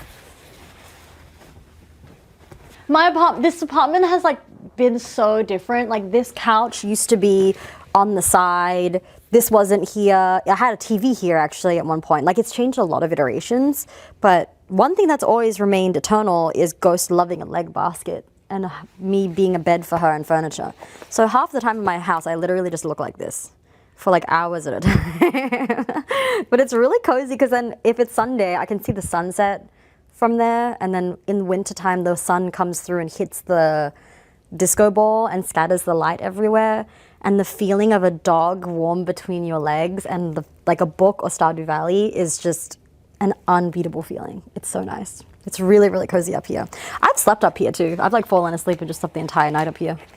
Once my friend was sleeping in my bed and I just went up here and slept by myself and she was so embarrassed, but I was like, I actually like sleeping up here. It like feels so cozy, like you're on vacation or something. Yeah, this is like when people come up here, they're always like, wow, this is their favorite space for sure. Just because a lot of the tchotchkes and decoration and plants are up here. It's such a plant heavy space. I've had a lot of like therapy sessions with people here, just like random friends who are going through some hard stuff. It seems to like open people up. It's a cozy space to talk. This is really funny because I brought this on, this is also from Morocco. I brought this back on an airplane in my carry-on. Like I just carried the stool, which is like kind of an awkward thing to carry to bring around. But this came all the way from somewhere in Morocco and it's handmade. I really love this piece. Very weird chair that is actually pretty incredible because it's so comfortable. And the best thing about this chair is you can put like 6 drinks on either side. So when you're just chilling, you could have like coffee, tea, wine, beer, like everything here, or a computer. It's just like, I love these weird table arms. They're like very, very functional actually. People, I think the number one question is like, oh my God, I would fall off the edge. And my answer is always, nobody's ever done that because we're all adults and we all have spatial awareness. And even when people are drunk in this house, I've never had anyone come even close to having an accident. So it's always baffling to me that people's first response to my house is, it's so dangerous. I'm like, I don't have children here. Do you know what I mean? I'm 32 years old. I know where I'm walking. So there are some people who get scared of it, but you're pretty perceptive that there's no guardrail. And I've tried to build the plants as a natural barrier to keep it safe. And my dog has never even tried to jump off the edge. So, and other dogs have never tried to jump off the edge. So I've never had a problem with that. This is like the second half of my living room. This is where I sit and meditate. I sit and meditate right here like this. It's really, and then when I open my eyes, all I see is plants, which is a really nice way to wake up from meditation. I got this funny mushroom picture on eBay, which I really love. And then there are some pictures that I took, like this is a picture I took when I was like 23 years old. I actually would love to hang more of my own photography up. It's been a long time since I've considered that. And then a lot of like funny, weird tchotchkes that I've collected. This is actually made by my boyfriend. His name's Cody Hoyt. He's a fine art ceramicist. This is one of his earlier works, but the one thing when I try to hype him up, it's not painted. So this is like weird clay smushed together. It's called Nerikomi. It's from 2016. So when we were dating, he gave me this, but we're gonna move in together at some point, and I told him that he's responsible for like making every piece of furniture in the house. So I'm really excited for that. He's really handy. This is a planter I bought from Mexico when I was 22. I actually dropped this and it split into a million pieces, and when Cody and I started dating, the reason I knew I would love him is he actually put it together for me. Like you can see all the places it literally broke that he glued them back together. It was pretty crazy. It was like in 10 pieces. So usually you can put like a little plant in here, which I haven't done yet. Same place, turtle. I love painted ceramics. Oh, also from Mexico, I got this from the same flea market I got that bull picture from. Came framed actually, I think it's really beautiful. Oh, man, I realize I have a problem with breaking things because this is also broken. Everything's broken, but you can just pretend like it's not until Cody comes and fixes it. This is also from Mexico. My friend gave this to me. This is actually a ceramicist in Oaxaca who's blind. So he makes all his work without seeing it, and his family helps him, but all the characters he makes has their eyes shut. So I thought this is really beautiful. I have a lot of like pieces from Mexico. And then this is my little, in Vietnamese culture, we have ancestral altars where you pay respect to the ancestors that came before you. I don't have that, but I'm starting to build my own in my own way. So I want to get like an incense holder to burn incense for my grandpa and put a little photo, I want to like add some framed photos of my mom and my grandpa here. But this is just like special rocks that I've collected from different places. Like this is from Spain, this is from upstate. So I try to just like keep kind of like a spiritual tiny little map, but I'd like to build on it and add more things as well. And it's just like a lot of books that I've loved and read. So this is a picture of my old hairdresser, Darby Bax. And he was a really good friend of mine. I actually had a short pixie cut that was dyed blonde that was truly just a product of his imagination. He suggested it, he took me through it. I think anyone who cuts all their hair off knows it's kind of a big deal when you cut all your hair off if you've never done that before. It's like a big leap of faith, and I was in a really transitional moment in my life. And I saw Darby a lot because I had to cut my hair like every 4 weeks. So we became really good friends. He also had psoriasis. I have psoriasis all over my body. And when I was going through that massive breakup in Sydney, he actually passed away. And he was 30 years old at the time. And it kind of rocked me because it was like one of the only people close to my life that young that passed. So I keep this photo of him because he was a really meaningful presence in my life. He was such an embodiment of like joy and laughter and being bigger than life itself. And I just couldn't have ever imagined he would pass. So I keep this here because it's such a beautiful photo of the two of us, of him cutting my hair. It looks so happy. I'm not this person anymore, but that person reminds me so much of Darby. He's actually got a bench in McCarran Park, if you walk around and see it. This is Darby Bax. This space means so much to me. I cannot believe I get to live somewhere like this, that I get to live here alone. When my ex moved out, my rent like almost doubled because I was sharing with him and I didn't know how I would afford it. I've somehow made it work. It's probably too much money for me to afford by myself, but this time in my life, living here alone as a woman in my 30s, writing a book, shooting photos, being with my dog, the fact that Ghost and I live here alone, it almost feels like we're in our own little TV show. This space for me is so emblematic of so much in my life, of like where I came from and how different my life is now. Like my family in Australia has never seen it. My sisters are actually coming in July to stay with me for 10 days. My mom and dad haven't come because it's just not in their budget to fly to America. And I'm really excited to share it with them because this really feels like an encapsulation of my personality, my interests, my dreams, my friends, the love in my life. And all the pieces I have painted by friends, given by friends, collected on travel. I'm just so immensely lucky to have all these experiences and people.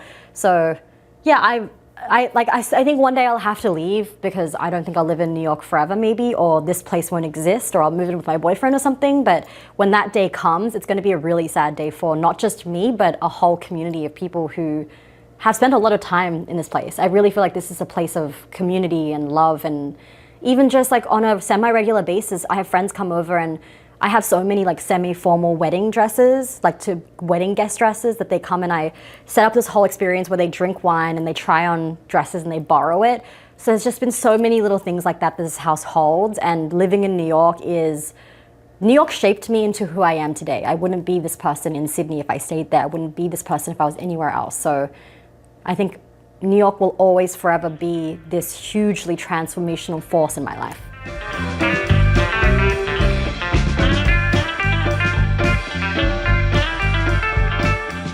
This is my little nook. It's like one of my favorite spaces of the house because it's so weird. This is where I watch TV. I don't know if you can see, but there's a TV here. And this pulls out into a fold-out bed. So this functions as a spare guest room as well. I actually had someone, the first year we lived here, my friend Ida lived in this room for a whole year. And she paid me like very little. She had a clothing rack here, a bed here, and it fully worked out. It was very intimate. But this is where I do therapy. This is where I watch TV with my boyfriend. I'm always like, can we sleep up here? But he never wants to because it's like not that comfortable. But I love it because you can completely close it off. It gives people privacy. I love that I have a space that people can stay in. That's really important to me. I like being able to house my friends. And you know, sometimes it's like a little hard because there's no real doors, so having people stay over for extended periods of time can get a little too intimate. But at the same time, I love having housemates. And then when they leave, I'm always really sad to be alone again. And then I love being alone again. But this is kind of like one of the oldest iterations that still exist in this house. This has always looked this way, just because I don't really want to invest in a new couch. Like this was only $200. It's not that comfortable, but I don't know. I like this the way it is. It feels like such a weird little cozy child's bedroom. This is a weird kite that I got. So when I said that I have an emotional connection to objects and I just kind of think about it, I bring it back without thinking about it. This is a prime example. This kite is painted by a really famous Mexican painter, Francisco Toledo. And this is a hand-painted kite, and it's got like all these mythical symbols of rabbits, but this is impossible to fold up. You cannot pack this. So I just carried this like this onto the plane and brought it home, walking through the airport holding a kite. And then I came home and my friends were like, it's like literally a kite. It's like, why do you have a kite? But I love it and I'm always gonna have it. I tried to frame it, but it's a really expensive thing to frame. So it just hangs here like this now. My fun little kite's so random. When people come into my space, I want them to feel welcome. I want them to feel transported. I want them to feel like it's a warm space ready to embrace them. And I think I've done a good job because most people who come here feel comfortable immediately because it is not, I think there is like an element of jankiness to how unfinished a lot of the space is. It's not the most polished house in the world. I'm not a minimalist. There's not a lot of like wood or mid-century modern furniture. I think the fact that everything is secondhand makes it feel really warm and lived in. Like I think a big thing is whenever like people over, inevitably people are gonna spill things or they're gonna break something. And people get so freaked out and I'm like, no, I don't care if you spill. It means you enjoyed the space. I'd rather have a space that's lived in than a space that's like untouched and no one can do anything. I have a dog, it's got hair everywhere. A space is meant to be messy. It's meant to be like comfortable and messy and just like dirty a little bit because you clean it up afterwards, so it's fine. So there's probably a lot of like dog vomit and like weird wine stains all over the place, but it means that it's been really well lived in. Home is a place where you accumulate all these memories and these moments from the people that are in your life and in your own life. It's a reflection of the journey you've been on. And I think this house feels like a home to me over the last 6 years because people have literally had children together and rekindled their love while staying here. I've had multiple friends stay here for months at a time in this tiny like room over there when they were either unemployed or going through a breakup. I've had friends live here. I've had ex-boyfriends live here with me. I got a dog while I was here. I've changed careers so many times. There's been so many gatherings and moments where people have cried up here with me or laughed up here. So I think for me, a house only becomes a home when you fill it with the memories you make over the course of a lifetime and over the course of living somewhere. And that's really special to me, and it's going to be really hard for me to leave this apartment just because of the pure sentimental value of how much has elapsed, how many people have come and gone while I've lived in this apartment. Thanks for watching. Go to homeworthy.com for exclusive content and shopping guides.